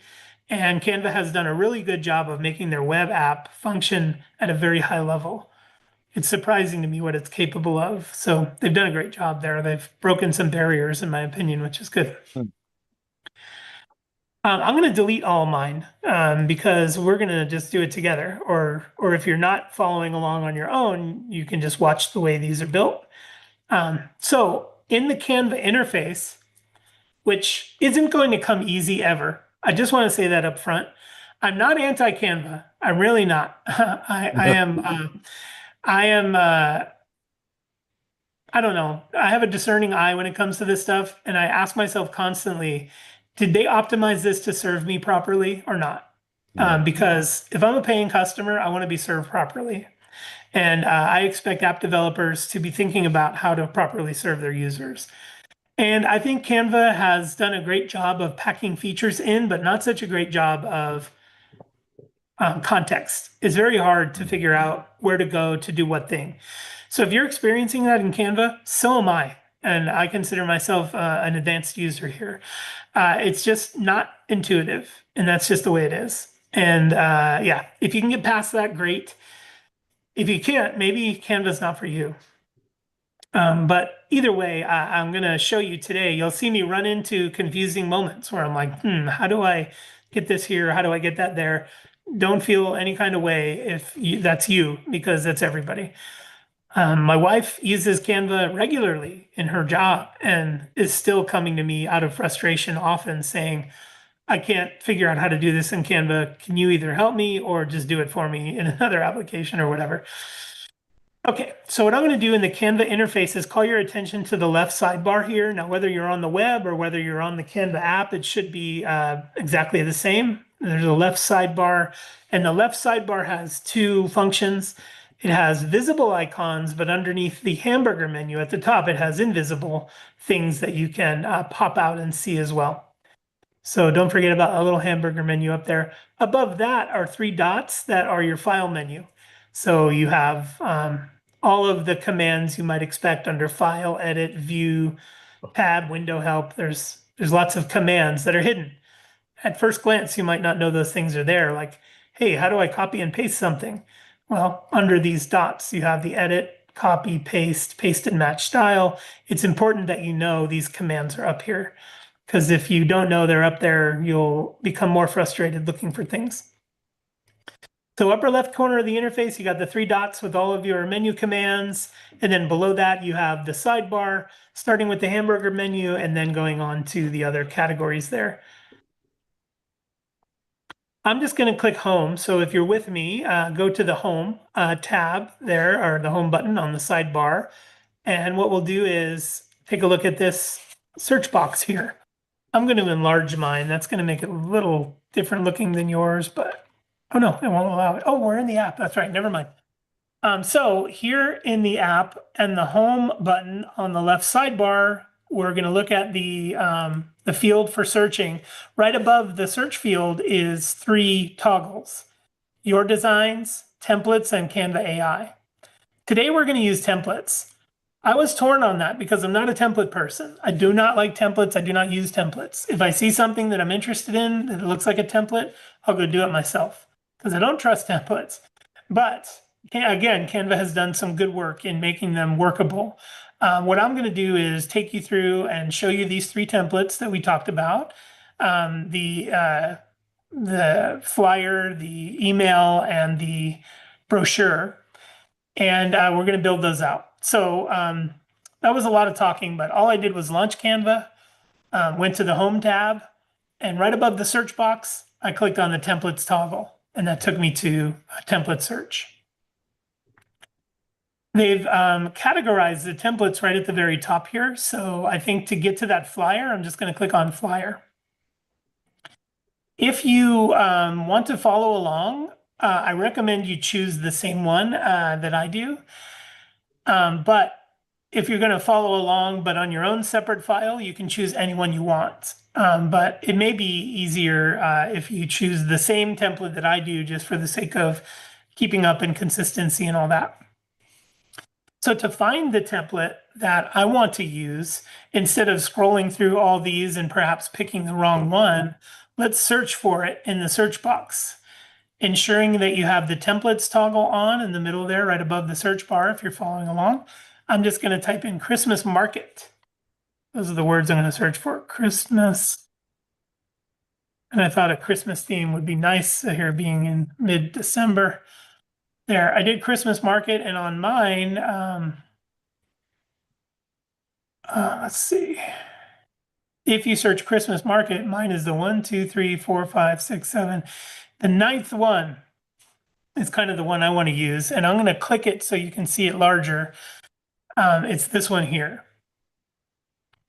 So if you are following along and you want to choose the same one, just search Christmas market. Mine was the 9th result. I'd be surprised if yours wasn't the same. If you search Christmas market, I'd be surprised. But it should be about the 9th result there.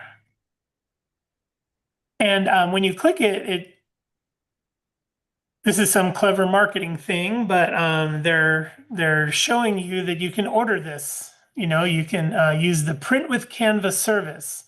So if you were expecting just to get right into the template like I was, you might be a little bit surprised that they're throwing this in front of you. This to me is not a good customer experience to sort of put this advertisement that you can print with Canva here when I'm just trying to use the website. But I get it. It's fine with me. And they made it real easy to bypass this just by clicking choose this template. So that's my recommendation, is to click on the template. You'll see this little advertisement for print with Canva, but instead of that, we're just going to skip to customize this template. And this is our flyer. It's all the hard work is already done. Oh, and back to just for a moment, back to templates and why I am using them today as opposed to not using them. Number one is because this is a Canva demonstration, and Canva is largely based on templates. That's their bread and butter, offering users a template. Users love this. Most brains don't do the same thing mine does. Most brains go, ooh, lots of templates to choose from. I love this. Very good. So I think that's good for most people. Not everybody is the same. So if you like templates, I think it's good that you have such a wide selection here. And if we didn't use a template, that means we'd have to use other apps to go make our own stuff and bring it in. And with today being about Canva, I really wanted to keep it here all in Canva. So when I use this template, here I am with the template open and ready for me to start editing. And that's what we'll do. We'll start with editing the text a little bit. Now this one says Christmas market, but let's have a Christmas party instead. So what I'll do is go to the market text, and I'm just going to double click it. Doing that highlighted the whole text. As you can see, it's got a blue sort of holder around it. That means it's highlighted. So I don't even have to hit the delete key. I can just start typing. I'll say party instead of market. So Christmas party, there we go. And very important, folks, as I sit with clients, I really try to instill this in them. Once you click into something and you're finished with it, click out of it. Because not clicking out of it can catch you in some inconvenient moments later, because maybe you forgot your cursor was in there, you hit your keyboard or something. So as you can see, I'm still in the party text box. And the way you can see that is that I have my flashing cursor there and it's outlined in purple. So I want to click out of it so I'm no longer selected inside there. And to do that, I'll just click anywhere over in the gray area here. You can see that it is now deselected, and I don't have to worry about accidentally changing the text or deleting it on accident. Please get in the habit of that if you can, or if it's comfortable for you, to click away from something after you're done using it, because the next time you grab your mouse, it's going to be more convenient for you. Now, Canva does a great job of layering a bunch of stuff together. In fact, all of this is editable. I can remove by clicking any of these design elements and using the delete key on my keyboard, because maybe this might be just a little bit too cluttered. So I want to get some of this stuff out of here. And all I'm doing is selecting various elements and then using the delete key to clean things up a bit. I think this is more my speed in terms of quantity of elements around the page. I think it was maybe a little bit too much before. But now I might want to relocate some of them. So to do that, I'm going to click on it. And when I click on something, and this is true for most programs that allow desktop publishing and graphic manipulation, a handle appears. Whenever you click something, a handle appears. And the handle almost always has the same characteristics. The handles will allow you to resize, and rotate the item. That's true of Keynote, Pages, lots of other programs. It's a very ubiquitous convention, if you will, very, very commonly known. So I clicked on this thing and the handles appeared. There's 1, 2, 3, 4 handles around it, and a little rotational handle there too. So not only can I use the corners to resize, but I can rotate as well. Folks, the one thing keyboard shortcuts are hard. They're not easy to remember. And in fact, I experienced a lot of frustration in my early days of you being a technology person. In my early days, I experienced a lot of frustration because it's not easy for me to memorize keyboard shortcuts. My wife, on the other hand, she's an encyclopedia. She can memorize lots of things. I can't. My brain just doesn't work that way. But let utility be your guide. Let necessity be your guide. That's what I did. And I now know about 6 keyboard shortcuts that are crucial. I don't know the rest, but I know the 6 that are crucial. They accelerate my workflow tremendously. So I would never ask you to try to memorize keyboard shortcuts because it's difficult and it's a lot of commands to remember. But the ones that gain you the most momentum are the ones I'd highly encourage you to consider. And the first one I want to say is undo.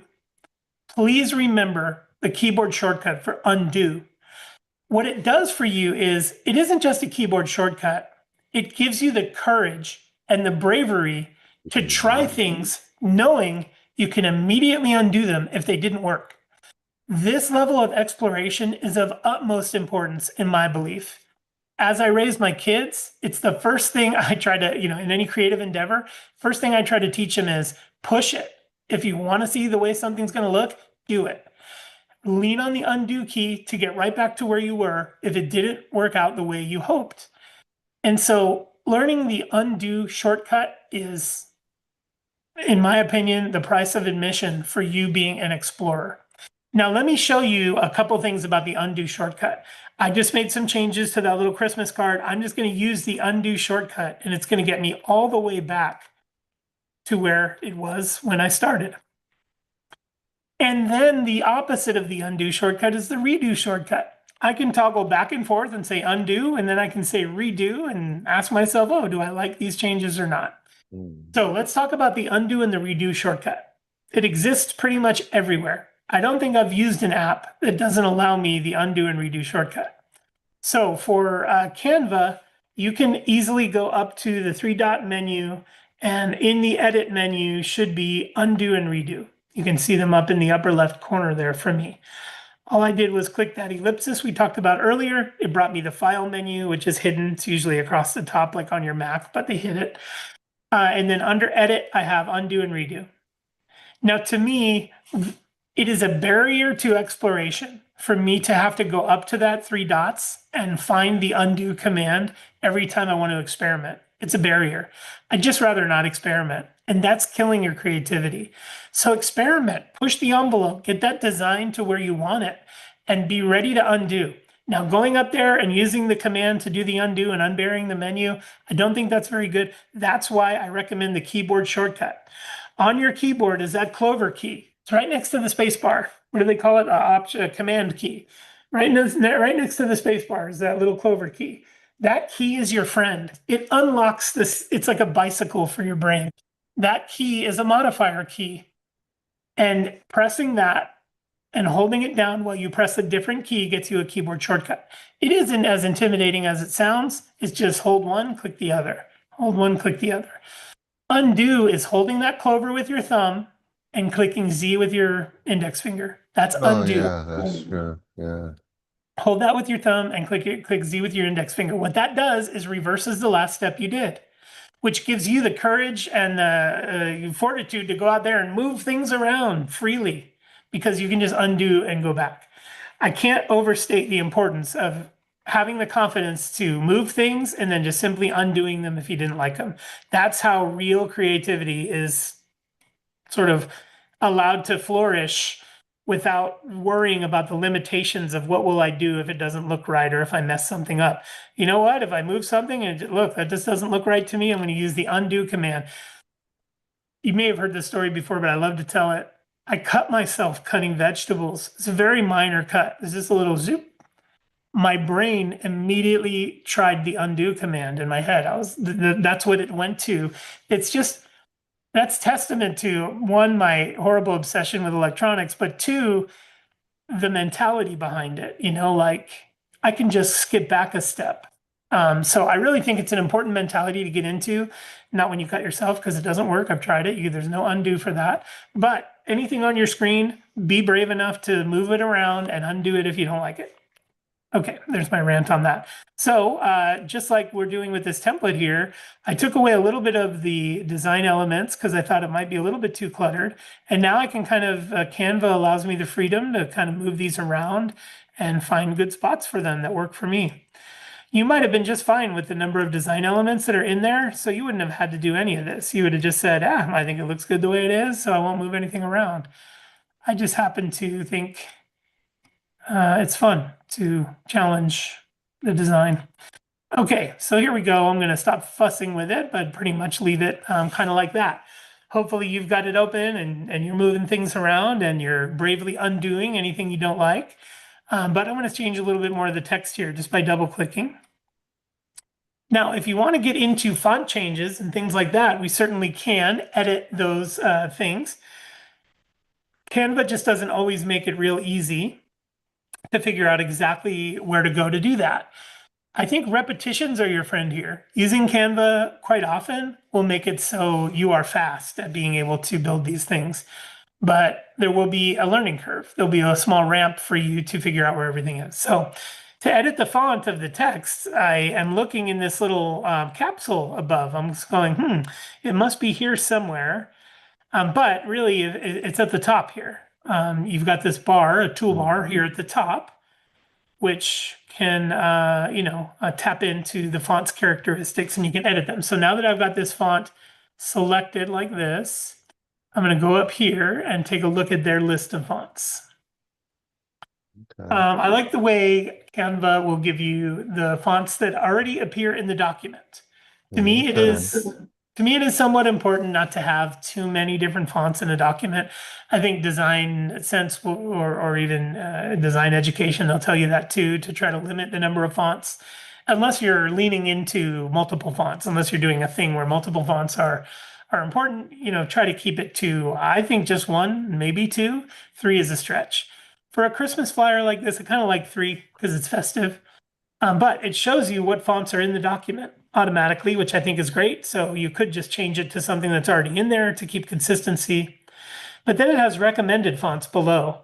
I don't think it does a great job of recommending fonts. In fact, here's a scary like Halloween type of font, which is probably marked holiday. So that's why I recommended it. But I do like the fact that it'll tell you, here are the document fonts, here are recommended fonts. And then down here is a whole list of popular fonts. So you can pretty much change it to whatever catches your eye. I think we'll leave it at that font there. Now to enlarge and, to make different changes like that, you simply select the element and you'll see those handles like we talked about earlier that allow you to stretch and move things to be larger as you see fit. So that's what I'm doing now, is just sort of finessing things a little bit. I actually don't like the amount of space between these two lines. I would like this gutter here to be smaller. And so I want to tell Canva that that's what I want to do. But here's one of those things where it gets a little bit unwieldy. Like, where do I go to get that? There are advanced settings under this little T up here in the toolbar. So the fact that I have a text box selected, I go up to the toolbar to advanced settings, and then I've got my line spacing where I can control how much space is between those lines. So if you're willing to put the reps in and learn all that Canva has to offer, it's a very robust interface that allows you to do much of the things that a design app like Affinity can do. You just have a bit less freedom about where you get the stuff or how to create the stuff. In Affinity, you have complete freedom, but on the other hand, no templates. So it's sort of a good marriage there if you are somebody who likes to use both. You've got the free Affinity bundle, And then you've got Canva, where you can use the affinity bundle to create custom things if you want. But then Canva here is all very heavily driven by templates. Now, that doesn't mean we can't add our own thing here. Maybe we want to add a little circle with a picture in it. So let's take a look at that. Let's add a little circle with a picture in it to our image here. What I'm going to do is delete some things to make room for that circle. So I'm just going to take out some of these elements, maybe move them around a little bit, and have the circle with the image in it right up here, maybe up in this corner here. So I'll just delete a couple things maybe to make room for that. And now we've got sort of this clear corner to put a circular image up in. To do that, what I'm going to do is create an element on the canvas. So there's over in the toolbar, you have a bunch of different tools, but under elements, I'm going to create something from the elements menu. Now notice when the elements menu opens, it's giving you options. It shows my recently used here. It's showing me a text box where I can search for different kinds of elements. I want to add my own photo. So I can add a photo by dragging it in, but before I do that, I'm going to go to shapes and I'm going to drag in this circle to tell it that that's what I want my photo element to be shaped like. So here I have a circle. I just drug it out of the elements tab of the sidebar. As you can see, there's lots of different shapes to choose from, but I'm just going to use the circle. I'm going to drag it over there. And then what I'm going to do is drag an image onto my canvas. And you can do that by dragging it from a Finder window if you want. You can drag it from, elsewhere on your Mac, or if you're on an iPad, you can click on the image and tell it you want to fill it with a photo. But let me show you some of the capability here that Canva has built in. I'll show you exactly how I do this. I'm just going to grab a photo and bring it in here. Let's see, it doesn't have to be a great one, just any.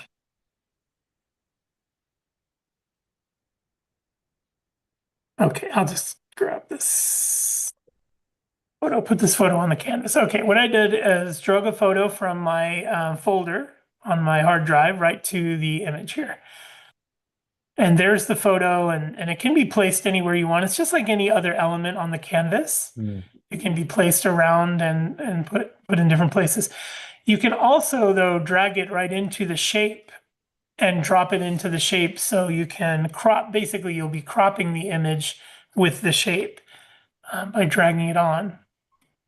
However, that is not functioning as it should.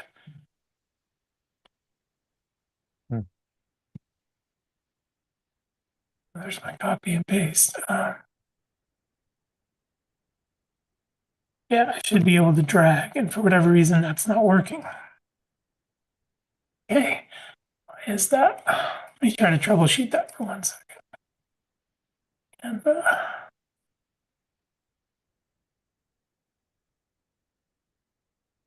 I don't know what I did wrong there, but I'm supposed to be able to drag my image into the shape.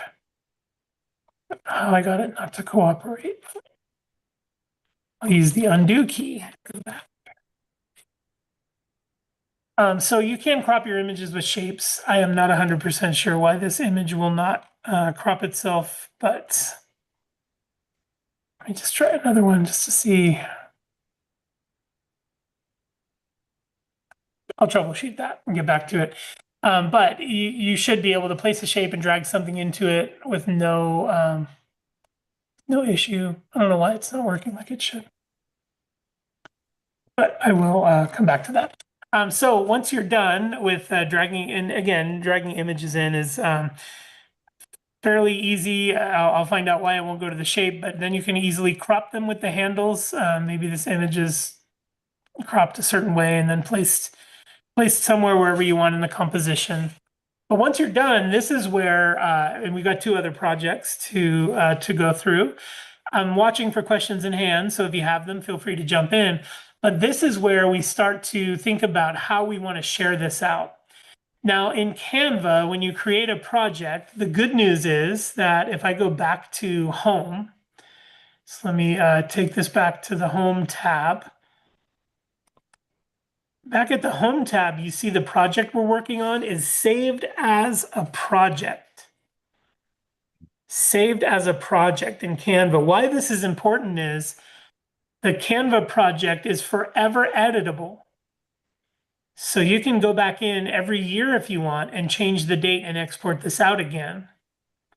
That's just one example, but I'm going to go back to it here and it remains fully editable, as you can see. But what you want is to share it with somebody, right? That's really the ultimate goal of creating a composition like this, is to get it out into the world. Well, the world doesn't have Canva. The world has their own way of looking at things, and you can't dictate how they do that. So if you were to send them a link to this Canva file and they didn't have Canva, they wouldn't be able to join you in looking at it. So it takes a little bit of thought when you have a project like this of how you're going to share it. I'm going to show you a few different ways. Like sometimes all you need is a little graphic. You just need a little graphic that you can paste somewhere. It doesn't have to be anything fancy or formal. And that's where I use the screen capture utility. Whether you're using a Mac or an iPad, you can easily screen capture what you've created for the easiest and most straightforward way to save it. Because if you take a screen capture of this and save it in your camera roll, you now have the, obviously you crop out the edges, and I'll show you exactly what I mean. I'll take a screen capture of it. But now you have something that you can paste into your text messages or emails just from a simple screen capture.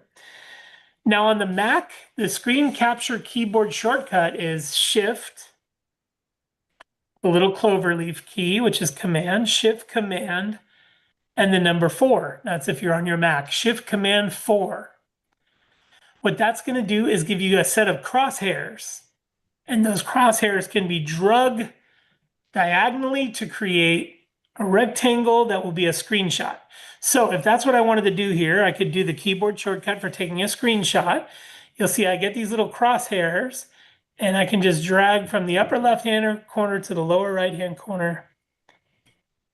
I hear a little snapshot sound, and now I have that snapshot in my camera roll and can easily share it from there.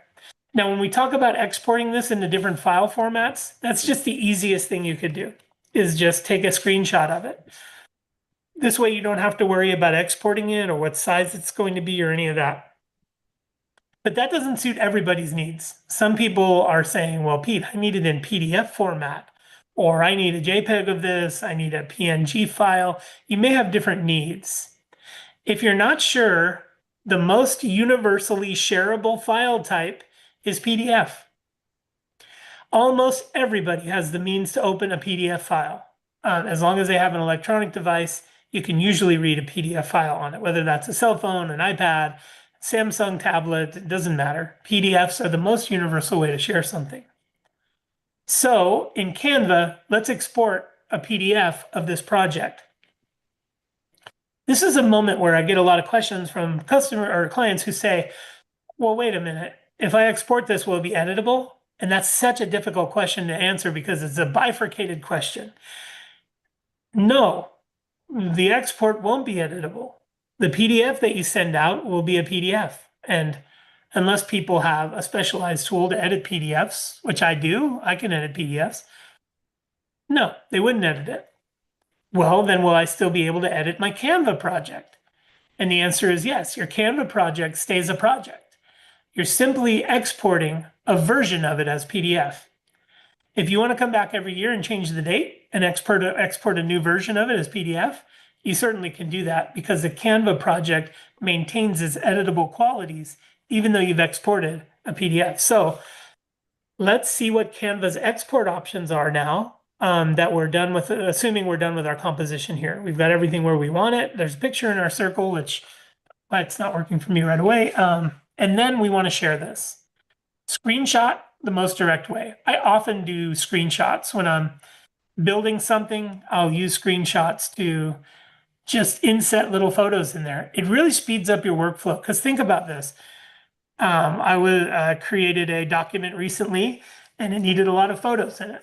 The document was illustration heavy. Let me open it up here. This is the document I had to create, and you can see there's lots of photos in here in the document, lots of little inset photos and things like that. To accelerate my workflow, what I did was took screen captures of these. Now you might wonder, like, okay, well, what's the advantage or disadvantage of a screen capture? Well, the advantage of a screen capture, it's very quick and very easy to be able to capture what's on your screen and get it into your camera roll so you can easily use it elsewhere. But the problem is it's limited to the resolution of your screen. So for my uses in building that guide with all those images in it, I knew that they weren't going to be enlarged. I knew that they were going to be that size, and that they weren't going to be, people weren't going to say, I need to use these images and make them larger. I knew that they were going to say a static size inside my PDF. And so that's why I was able to take screenshots on the fly. Now imagine that document I created probably has about 50 images in it. Imagine if I had to create every image, select the right size, and then choose File, Export, choose the export parameters, save it somewhere, and then import it back into my document. It would have took me 3 days to build it. It only took me 4 hours to build it because I'm able to open a photo, snap a quick shot of exactly the thing I want, use that shot in my what I'm building, and not have to save out every image as a separate file to use in the document. I've found that the workflow of screenshots really has sped up production for me quite a bit. It isn't the high quality output. No. It's just the right quality output for most things. So in Canva, I'm going to use the share button in the upper right hand corner. Sorry. I'm going to use this share button up here, and that will reveal a menu of different ways we're able to share this. This is a little bit confusing though, so I want to just spend a moment on the share button. The reason I say it's confusing is because the first thing it's saying is share design. Now, wait a minute. If this is a flyer for the Christmas party, I'm not looking to share my Canva design with people. I'm looking to share a file with them. So it's a little bit deceptive, but share is not the place that you will go to share this document.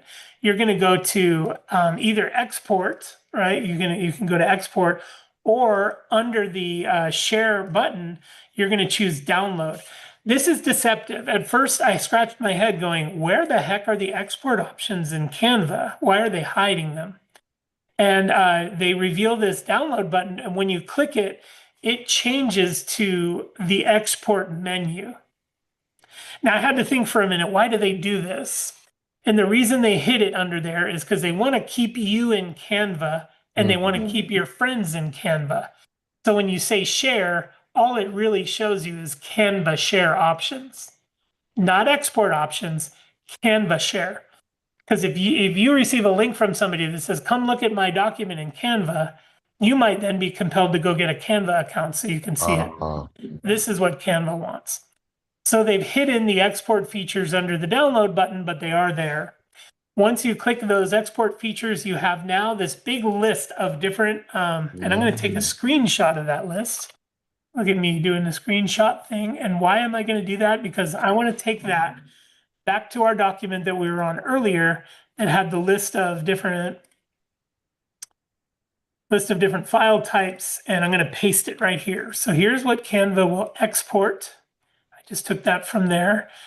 And here are the file types. Losing my voice. And here are the file types we're looking at today. So you can see that Canva will export as a JPEG, which is a raster image over here. It'll do a PNG, which is over here in the raster images also. PDF standard, that is in both vector and in hybrid. PDF print, SVG, MP4 video, GIF, PowerPoint. So you can see that a lot of the categories of file types are available there in Canva as well. For different things, I would recommend different file types. So it's not always a straightforward answer of what you might need, but I would pretty much bet that PDF is going to be your best bet in a lot of cases. Not if you're making like a web graphic that's going to go on a website, or not if you're making something you want to embed in the body of an email. But if you're looking for a file to share with somebody that's low file size and universally easy to open, PDF is going to be your best bet. So I'm going to go to PDF, and notice they have two versions of PDF available to you. One is PDF standard, the other is PDF print. PDF standard is a much lower file size. It'll strip out a lot of the image's fidelity that goes into the container. Because remember, PDF is a container of things. It is a container of images and vector and text boxes and all put in a folder, but you never really see that. If you pick standard, it will strip out a bit of the fidelity to keep the file size low. And if you pick print, it'll keep some in there. So what I'm going to do is export this document out as both, so we can compare the file size and see how big it is. So PDF standard is going to be my first choice. You have some options here like compress, flatten, include notes, and password protection. I want to talk about those just briefly because they're pretty important. Compressed PDF is just a way of making the file size smaller, but it's a little bit confusing because you have PDF standard and PDF print already. But I saw this little crown over here, and then that tells me why they put it in there. It's a paid service where only if you have Pro, you can use it. And this is a way to get people to Pro. So it's another little ad, but very, very sneakily hidden in there. And then password protection, I think, is pretty important sometimes, depending on what it is you're sharing. You may want to password protect it and then text the person separately from your email and say, hey, I emailed you a document. The password is going to be 1618. And that's, that's how they'll be able to open it. You're probably not using Canva for confidential documents and stuff like that, but password protection is available widely on PDF exports and pretty much every app, or I see it out there a lot. So you can consider password protecting your PDFs.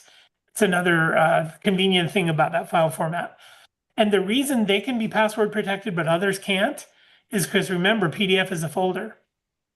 So you're essentially password protecting that folder, even though you don't see it that way. You just see an icon as a PDF, which we're going to look at here in a minute. So I'm going to do download, and then there's that ad again. Print your designs, print with Canva. Nope, we're just going to download. Okay, so that is downloading now. Oh, and it's asking me where I want to download it. I think for now, I'm just going to create a new folder in the desktop. Like this, and we'll download it here, and then I'm gonna go download it again, but this time I'm going to change it to PDF print. Do the same download.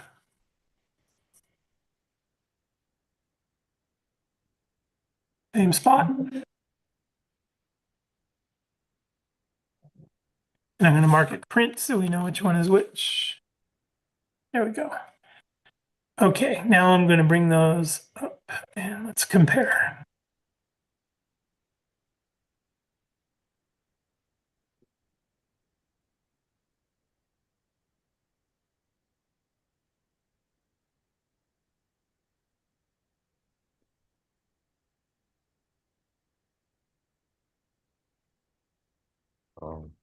Weird. Okay, that was strange, but we're back. Okay, they were exactly the same size. Did I do print twice? Let me see if I did that. Standard download. Oh yeah, I did print twice. Sorry. There we go. Oh.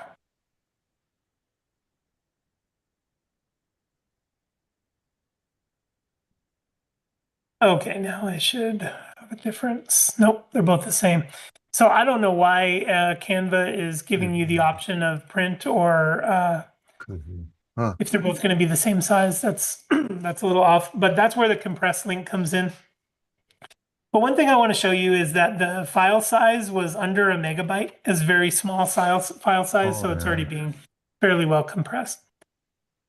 So there are your share options. There's lots of different ones. How you share it really depends on the context of who you're sharing it with and what your expectations are for the recipient. But we're now going to move on to our second project. Unless there's any questions, I can even stop sharing for a second if we want to discuss briefly before we move on.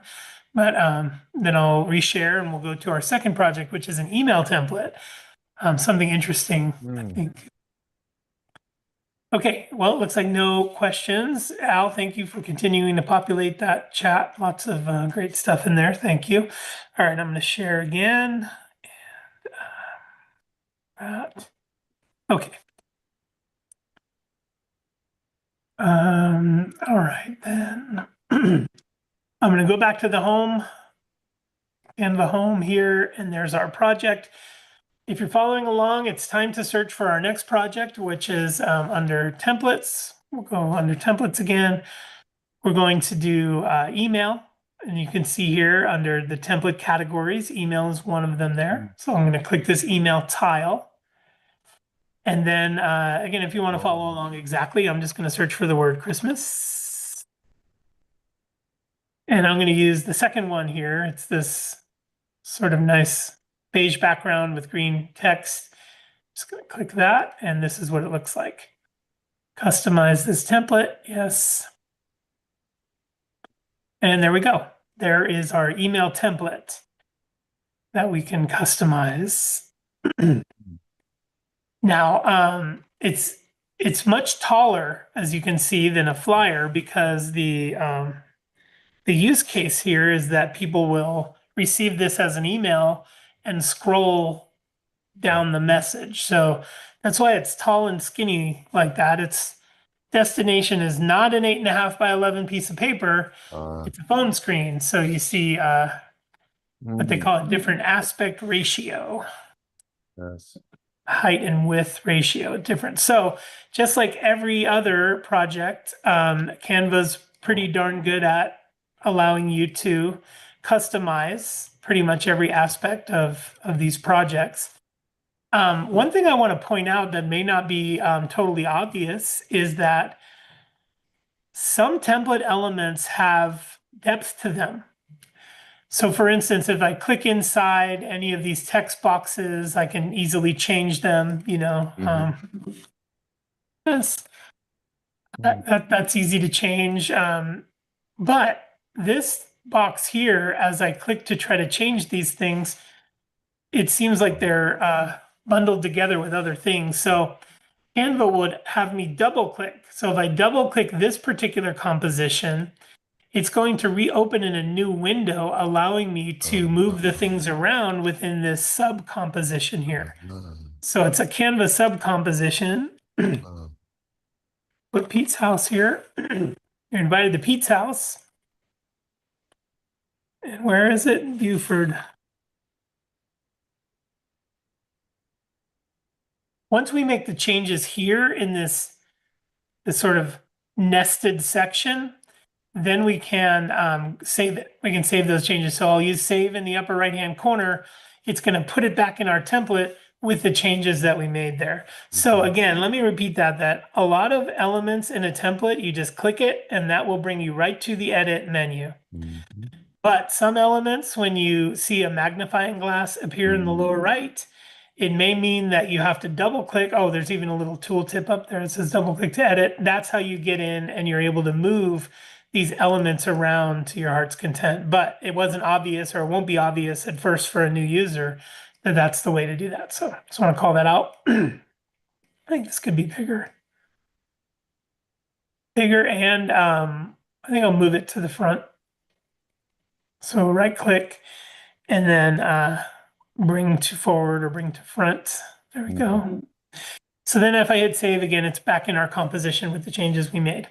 So most of the elements you see in Canva are very simply just point and click, but other ones may require you to double click to get the full fidelity of it. Now, because we're doing an email template, we have this button here, and the button would allow you to customize a link. So for instance, if I change this text here in this button to maybe RSVP, and the link to that RSVP. So now when anybody who receives my email clicks the RSVP button, it'll take them wherever you want that to be. Now, I'm not sure what would be best for you in terms of an RSVP. There are lots of services out there that'll allow you to collect information, like JotForm, let's say, is one of them, where you can create your own form, and that form lives on the web. So if you wanted a form that said, who are you? What time are you coming? And how many people are you bringing? And will you bring a dish? Maybe you want to collect that information. You could easily use a free service like JotForm to create a form and then link it right inside this email here on this button. When you click the button, you would simply put the URL of wherever you want that to go here in Canva. And when you export it, Canva will preserve that link for your email and make it so when somebody clicks that button, that's where they'll go. There's another button down here too. This one happens to say view live stream options, but I'm going to change that to email Pete. Maybe somebody wants to reach out to me. And so I'm going to change that button to that. You might be wondering, well, how do you generate an email out of that? Well, there's a tag called a mail to tag. So if I just put the words mail to squished together with a colon after it, and then my email address, like that, it will make it so now when somebody clicks this button, it will mail to me, start an email up to me. Lots of customizable elements here. Remember, all the colors and everything is customizable in Canva. You just click on any element you want, and you can edit that element in the toolbar. Go ahead. Is this Canva Pro? I happen to have Canva Pro, but none of the features I've shown you so far are Pro features. Oh, okay, gotcha. Excuse me. They're all Canva Pro comes usually anything AI, you have to have Canva Pro. So most of the things you see here, since we haven't used any AI yet, are not Pro features. Okay, now the part you've all been wondering about, like, well, then how do I test this? How do I see? And there's a test email button in the upper right, where you can actually get a glimpse of what this will look like if you were to email it to somebody. So I'm going to click the send test email button. I'm going to put my address in and hit send test email. So what it just did was sent an email to me with this template so I can open it in my email and see what it looks like. So that's what I'm going to do over here on this screen. I'm going to open it and then show it to you. There we go, that, and let me pop that out. There we go. Here is the email I just received from Canva. And there's our email template right inside there with all of our info, just like we wanted it. And let's see what happens if I click here.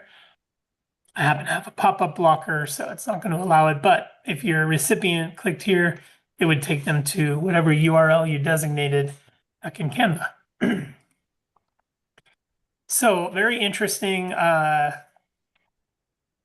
very interesting way to customize your emails.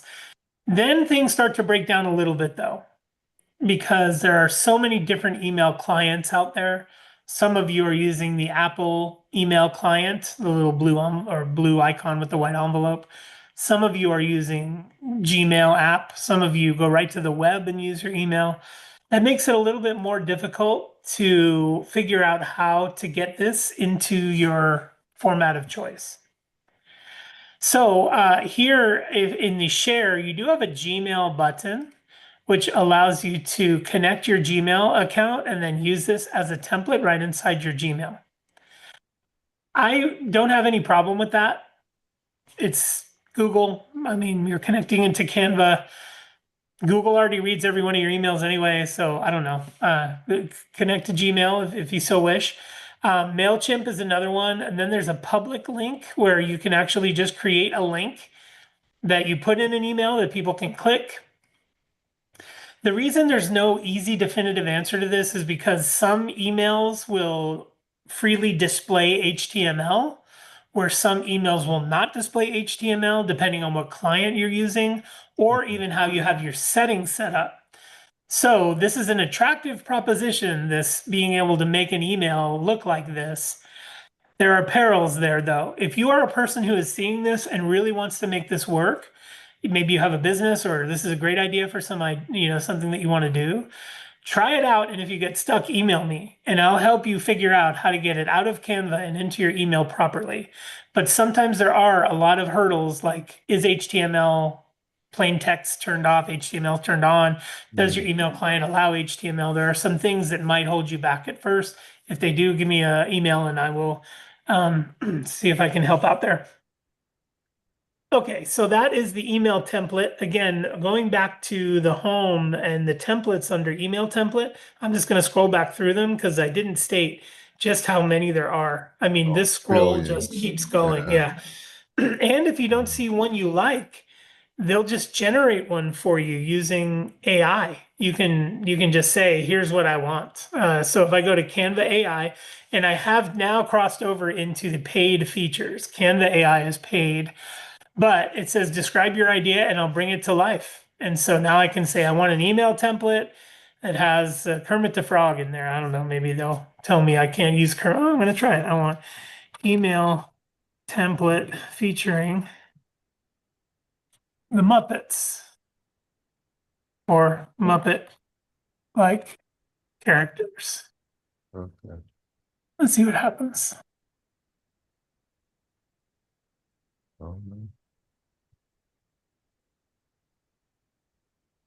Pete, I saw a One of the microphone in there. AI companies just a couple of days ago signed a deal with Disney that they're going to be able to use Disney characters. I think it's open chat or whatever. There's big money to be had there. Yeah, Yeah. that is incredible. Al probably knows more details. Yeah, well, just on the note of AI and image generation and this type of stuff, I'm not sure if you've explored. ChatGPT has a companion now, the image companion, and it's called Sora. And Sora is where it's almost like a social media site. You can see here, but nothing on Sora truly exists. Every pixel here is AI.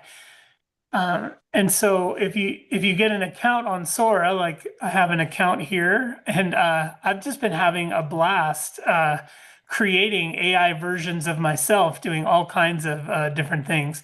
Here I am as a Thanksgiving Day parade float. Here I am as a mobster with my cousin Tony. That's actually my cousin Tony. He has a Sora account. So we said, put us in a mob film. It gets my voice right, which is very scary. You can hear the sound of my voice in there. But there are tons of fun things to do with, an image editor like this. Here's me going down a chimney. I highly recommend if you have ChatGPT Plus. It'll do your dogs as well. You can make characters of your dogs and or cats. Here I have my Apollo and Shirley on The Price is Right. She just won a giant Apollo and Shirley. No limit to the kind of things you can create with something like this. And all you have to do is create a cameo of yourself. It's called a cameo. It's almost like training your Face ID. Here's me in an 80s action movie or so. I grew up on 80s action films, so I like a little bit of that. I wish this existed when I was a kid, the imaginative things I would have done. But anyway, this is ChatGPT's visual companion. And as you can see, I'm in here, kind of like the social media aspect of it. But I like scrolling through and seeing what people have imagined with their AI. There's tons of different imaginative things on here that you would have never thought of. I mean, I guess the cat playing the drums here being one of them.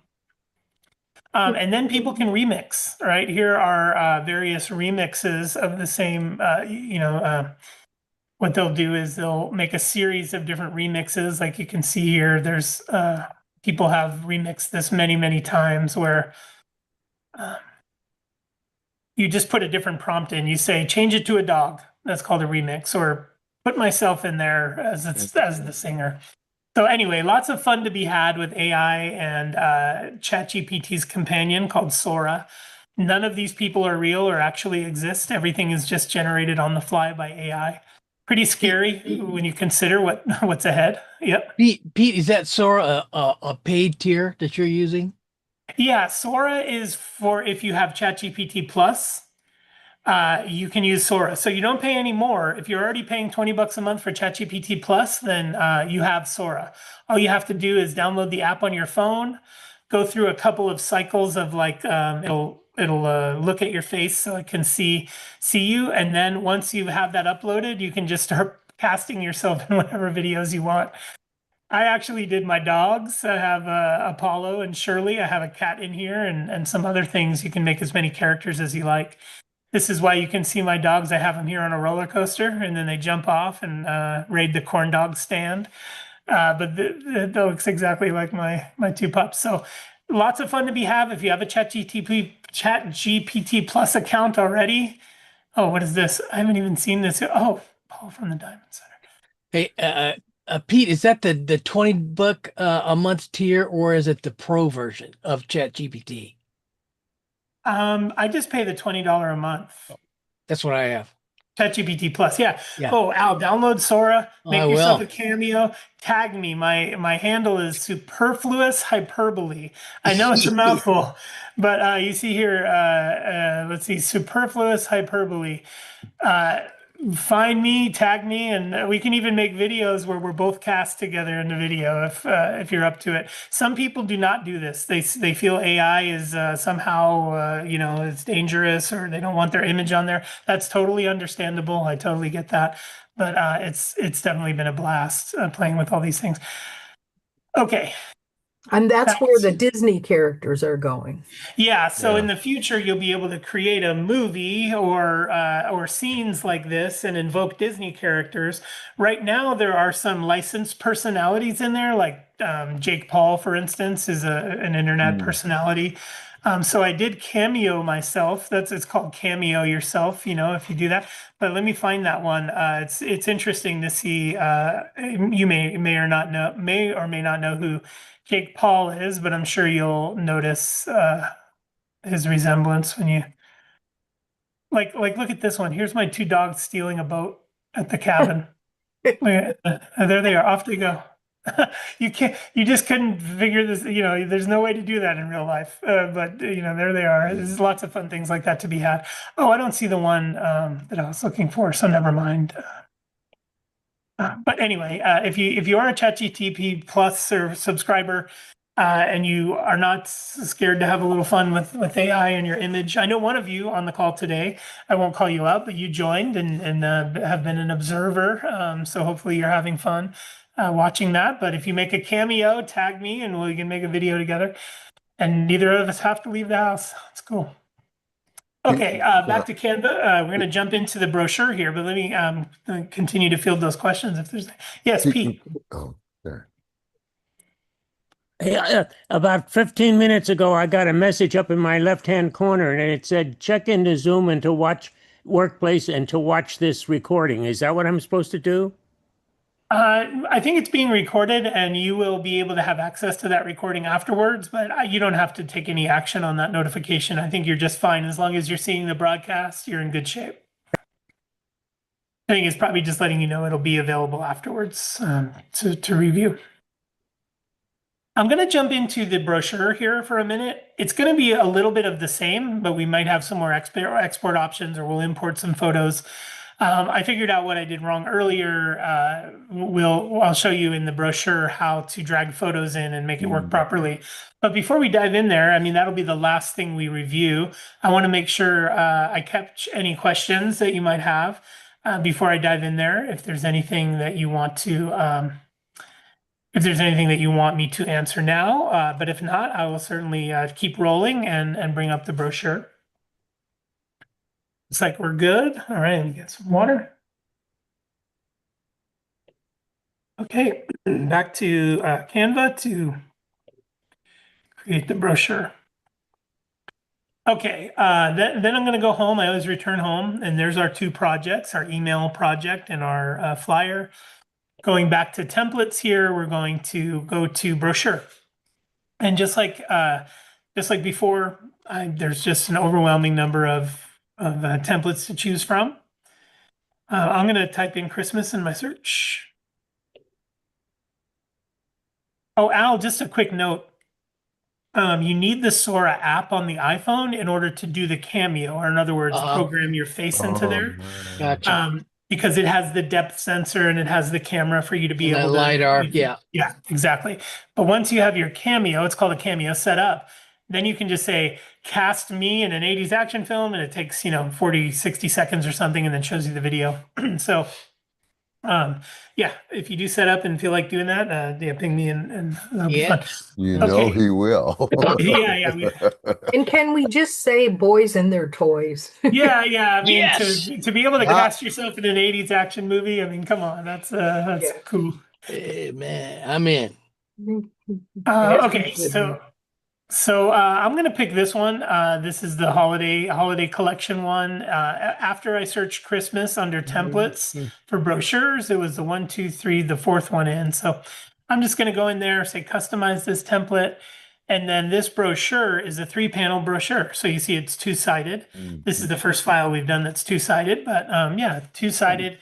And printing this on your home printer would be probably murder. It's like nearly impossible for a couple of reasons. And no matter what quality printer you have, number one, in order for a 3-panel brochure like this to really look good and pop, it's got to print all the way to the edge. It's got to be borderless printing.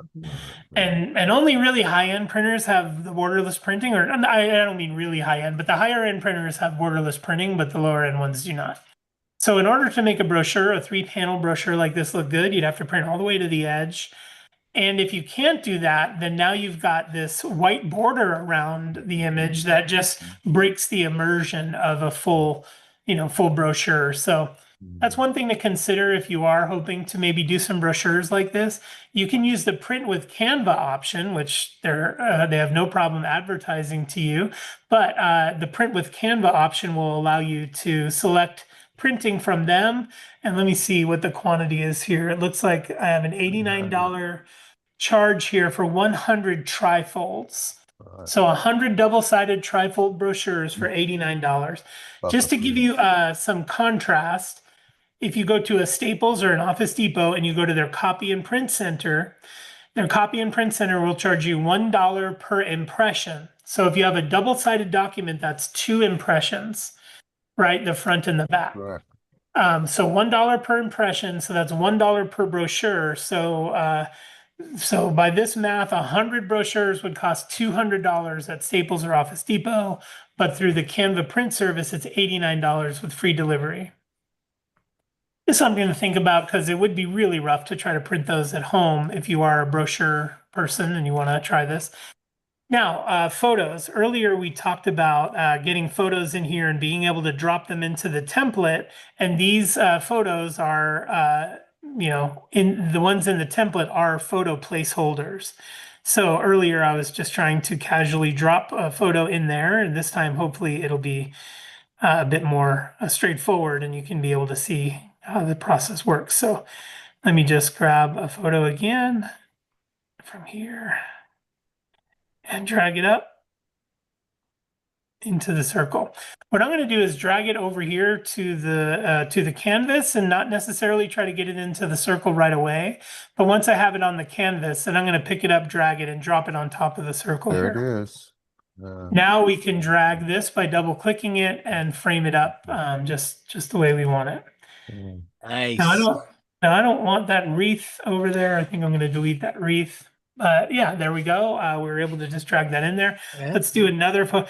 And by the way, this is just AI. I'm having so much fun with AI photos that, yeah, a lot of these I just generated using AI. And if you are somebody who's going to use Sora to make yourself a cameo, no, listen, I got a little bit of a rant here. It's kind of a fun one, but I don't use an AI photo for my work photo, but I use an AI photo for a lot of other things in like social media and stuff. And I had somebody make fun of me and say, "Oh, haha, you have to use an AI photo. You can't use a real photo."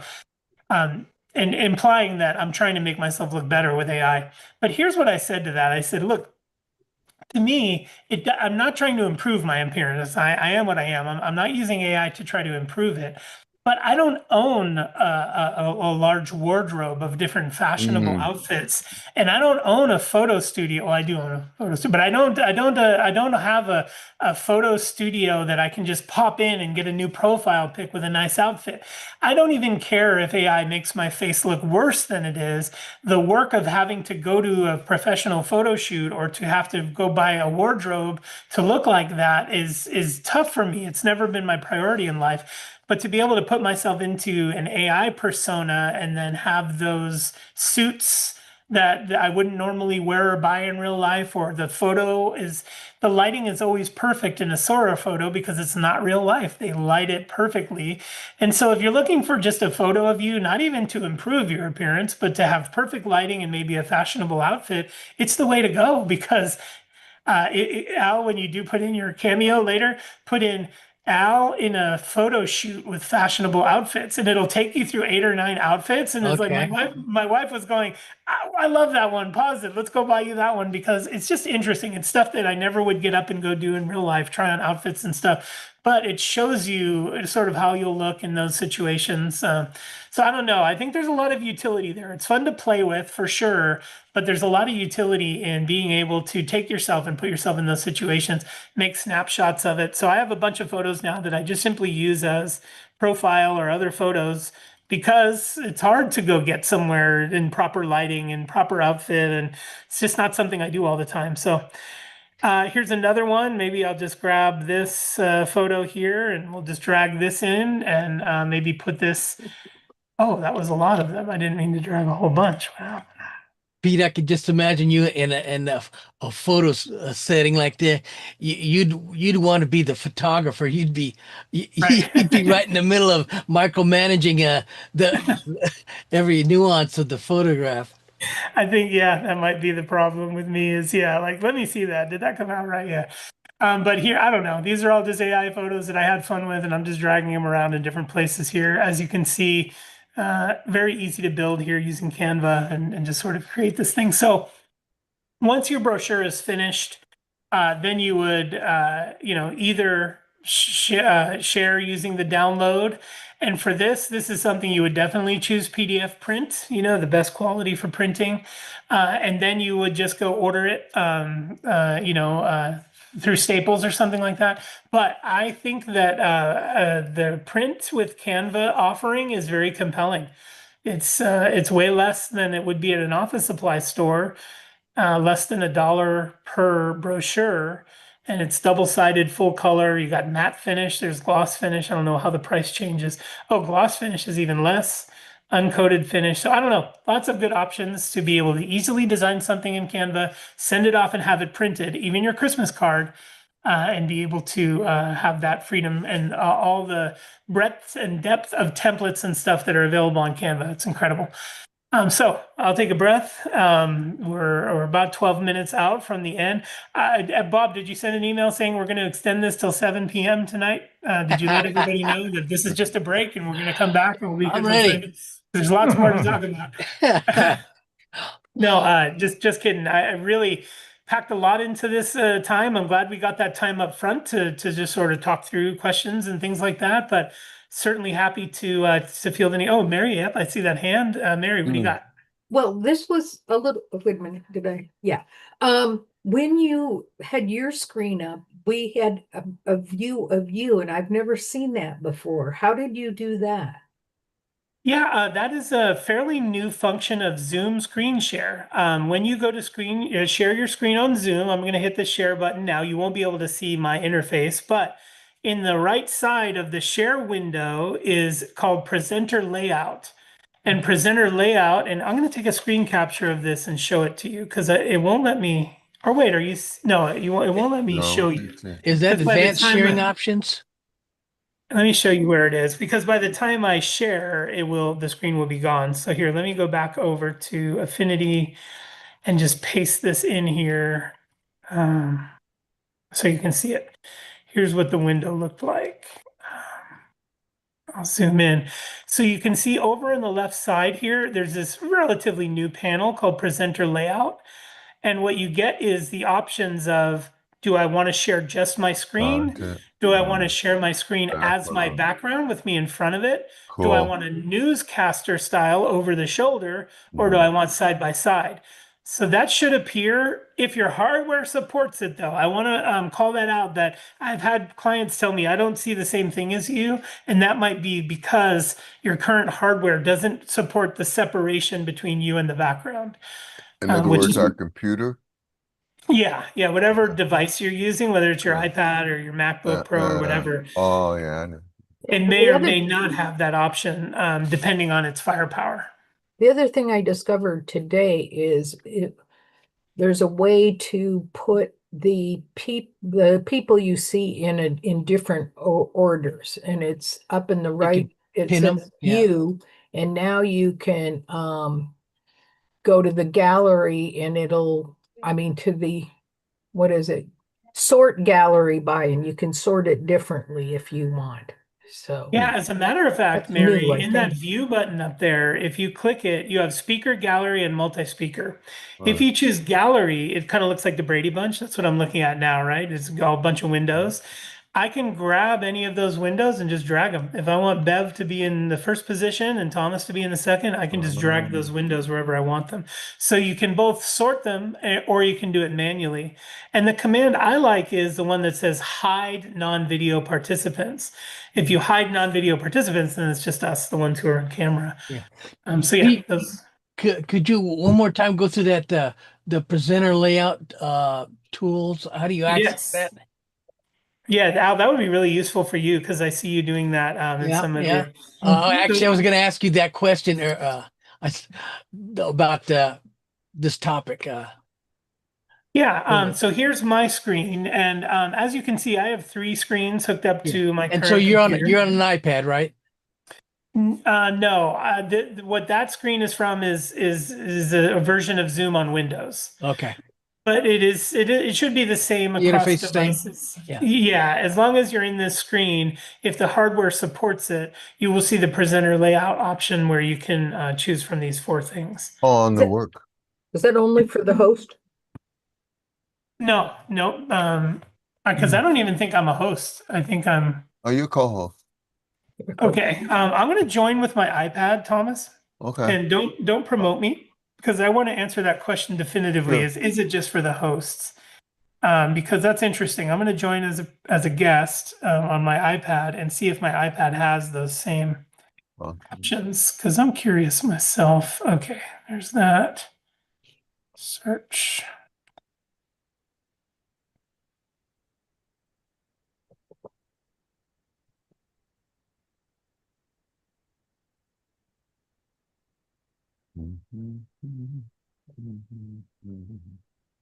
I have to go find Rob's email and then click the link in there.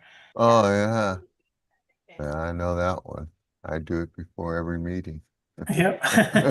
Search MacNexus. Fine. Yeah. Yep. Okay, sorry. Taking me just a second here. Oh, this is a different link. Dang it. Let me see. Where is that? Oh, here it is. It was that long thread, the flurry of messages. Okay, there's that. And then here we go. Click that. Should be joining. Join.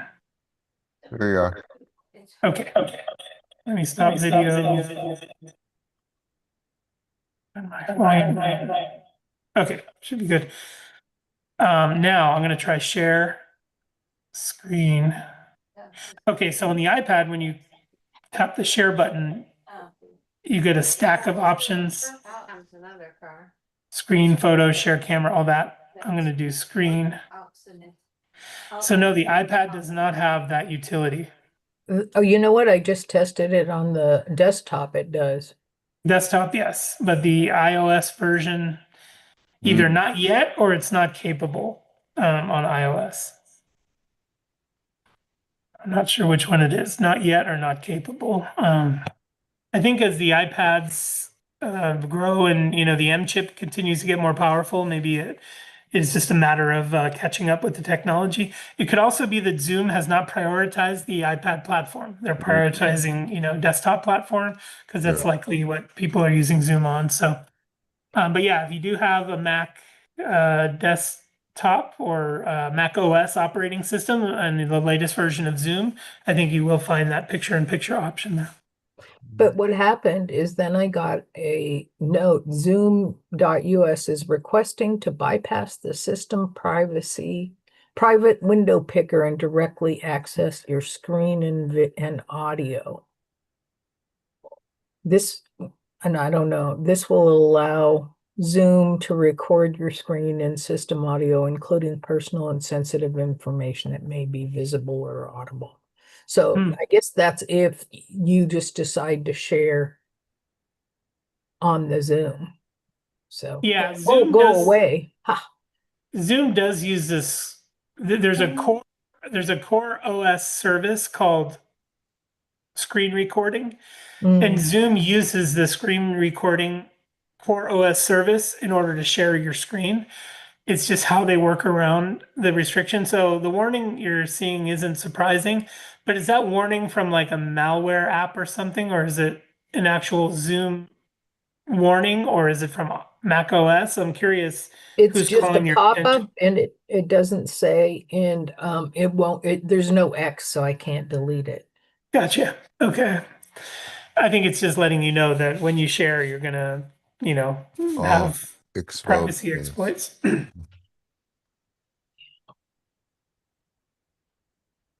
Well, I don't see any more hands. Maybe I wore you all out, which I've been known to do sometimes. But yeah, I thought this was great. Now Wednesday of next week, we're back, right? We're Yeah, talking yeah. about 3D modeling and 3D 3D printing. modeling. Yeah, yeah. That'll be Yep, on fun. the 17th, we're Yeah, really compressed this month. All Yeah. three activities are yeah, within 10 days. yeah. Yeah, I sure like are. it. I And like it. this today too, this afternoon. Yeah, But Pete, I don't use Canva and stuff, but you still learn yeah, some other stuff yeah. along the way. Well, you never know when you may need a quick and dirty template. And if you Yep. have an introductory mindset, you may be able to take advantage of its capabilities. I'll decide to do a holiday letter and scare myself. Yeah. Pete, any further announcements on the Empowerment or Empower Labs, I should say, Our Empower Tech inclination? Labs, we Yeah. are on track. On I track. ordered all the raw materials to build the studio out. They're sitting over there Nice. waiting for Christmas break so me and my son can get in there and build. We're going to build a Mac first studio in there with studio lighting and cameras. We're going to launch a calendar of classes in the tradition of Empower Tech. We will have everybody's first class be free. Even your friends and family, bring whoever you want, they get a free class. And we will have a very fair pricing model for those classes that you want to join. And I think we have a very good cadence of classes. Yeah. There'll even be a founders membership, which gets access to lots of cool things, and that'll lock in a price that is way lower than bulk for in perpetuity. So I've had years to think of just about everything to give my users the surprise and delight they deserve.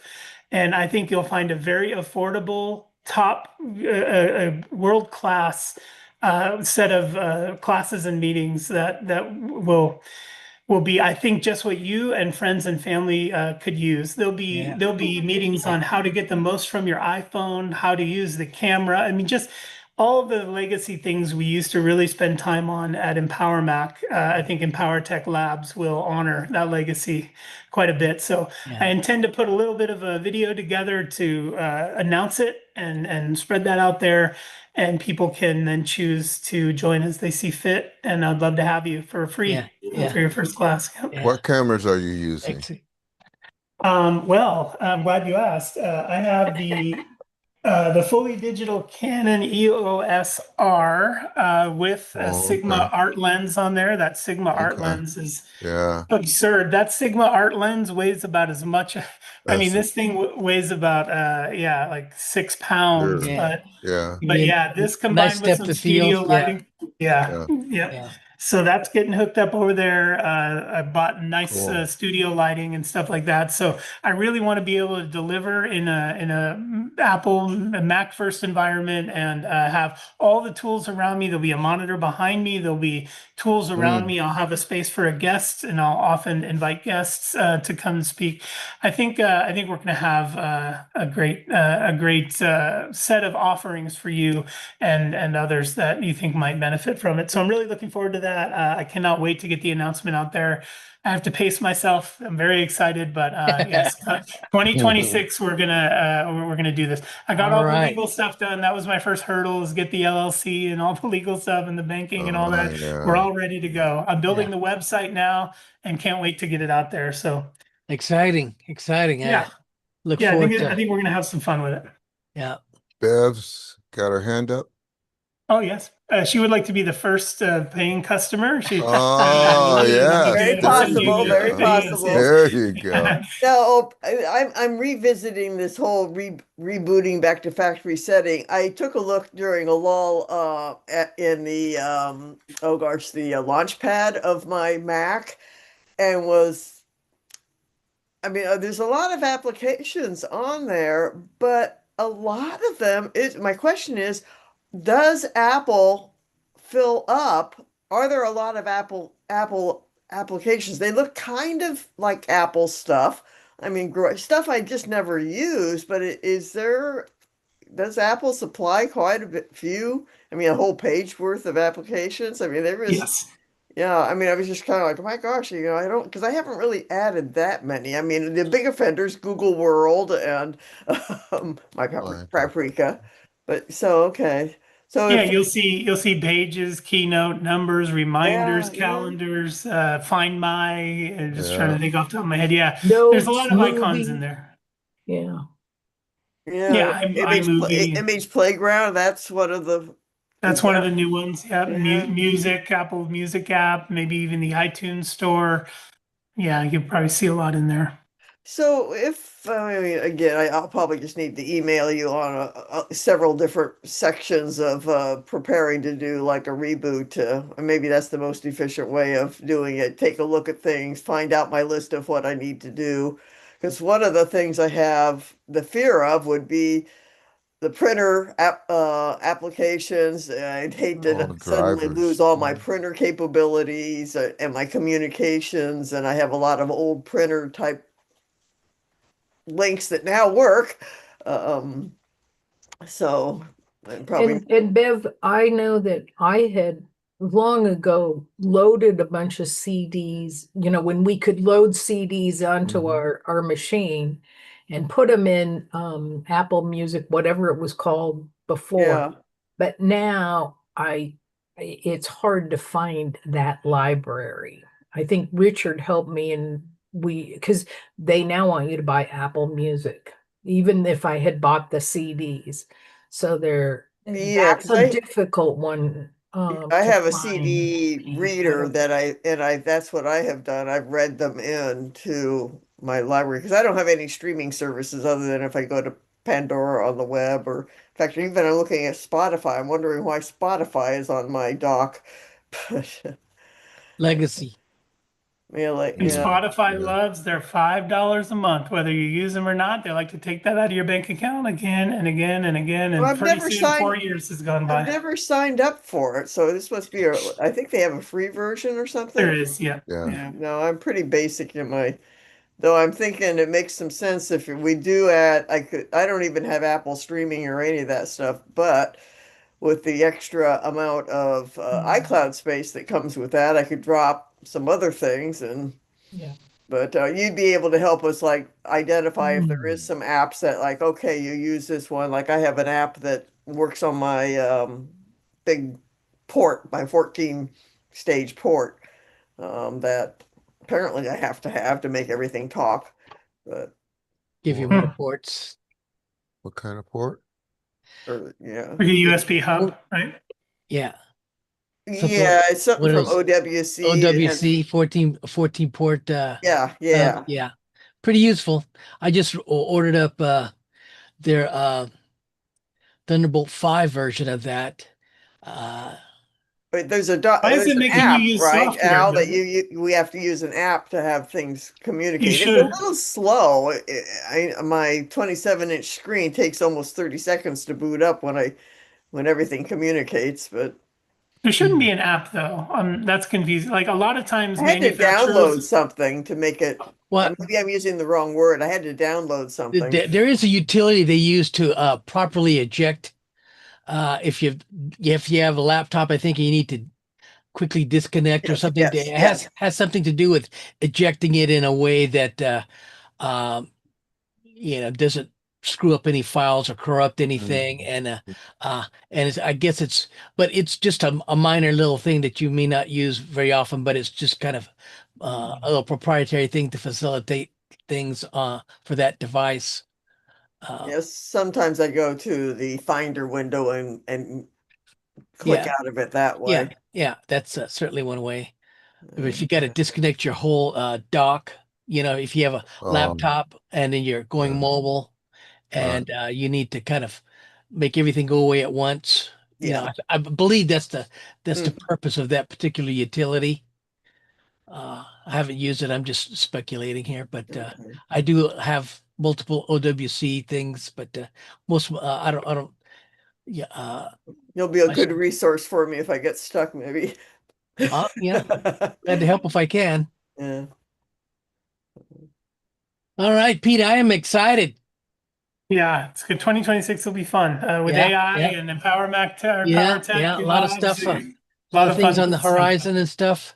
New I think if generation. we just dedicated ourselves just to AI, if Empower Mac Tech was just navigating AI, I think that could be a business on its own. Yeah, Because yeah, every day the landscape changes yeah, every single day, and yeah. it's really hard to keep Absolutely. up.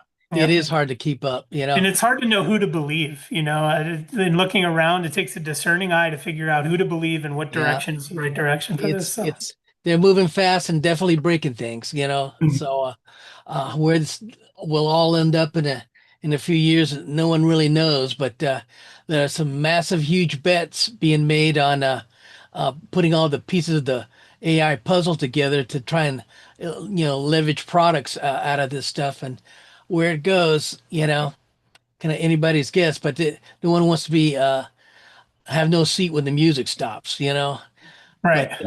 it's a Pete, lot of money. Yes, Don't ma'am. forget about that link I put in the chat. Don't forget about that link. Don't watch it.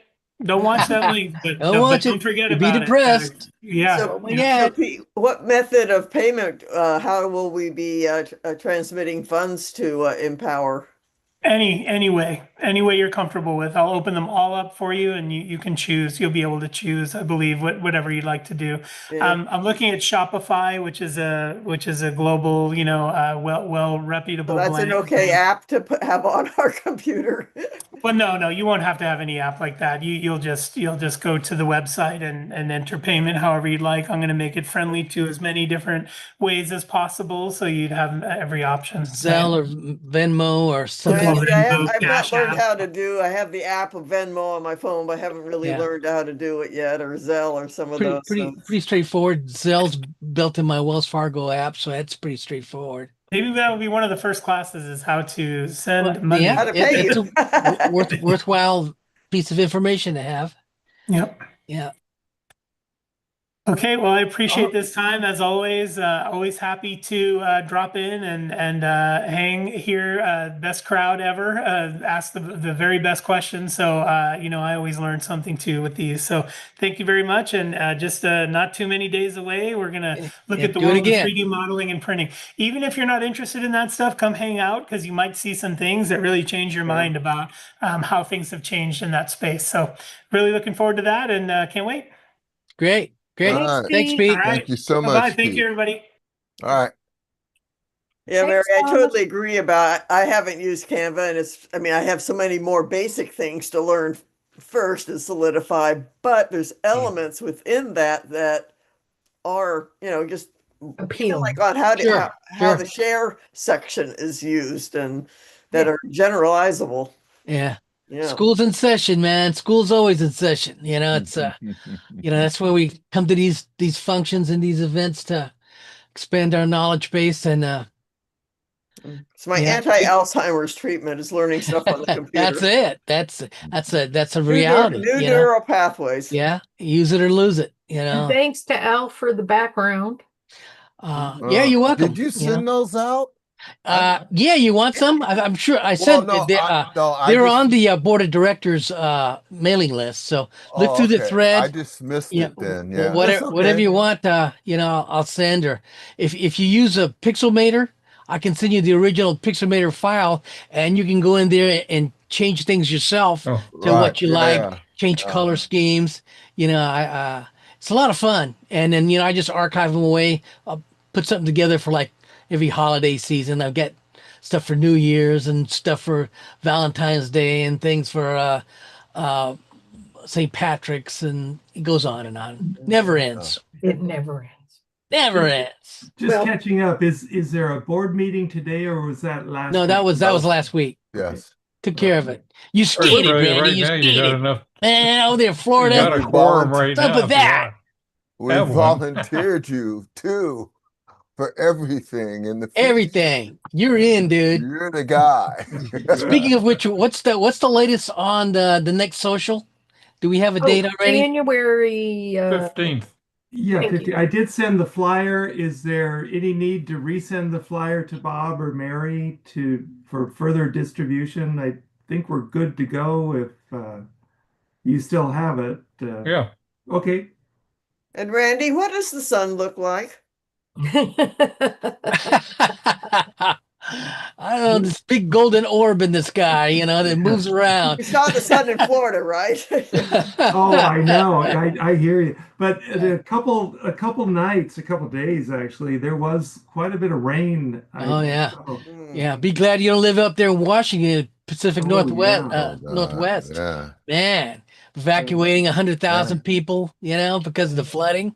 Yeah. Yep. Oh, No fun. But we need some of that rain. we We need need this it. high pressure system to move off the coast and drop a little bit of that rain our way. I think it's coming Really this, snow. next week. Yeah. You're gonna need to fill those reservoirs. I'm gonna want another 5 years of drought. Absolutely. Yeah. That was No no kidding. picnic. Oh, Well, no. Well, we'll see you all. All right, gang. Bye bye. See you Bye-bye. Wednesday. okay. Goodbye. Thank you. Ah.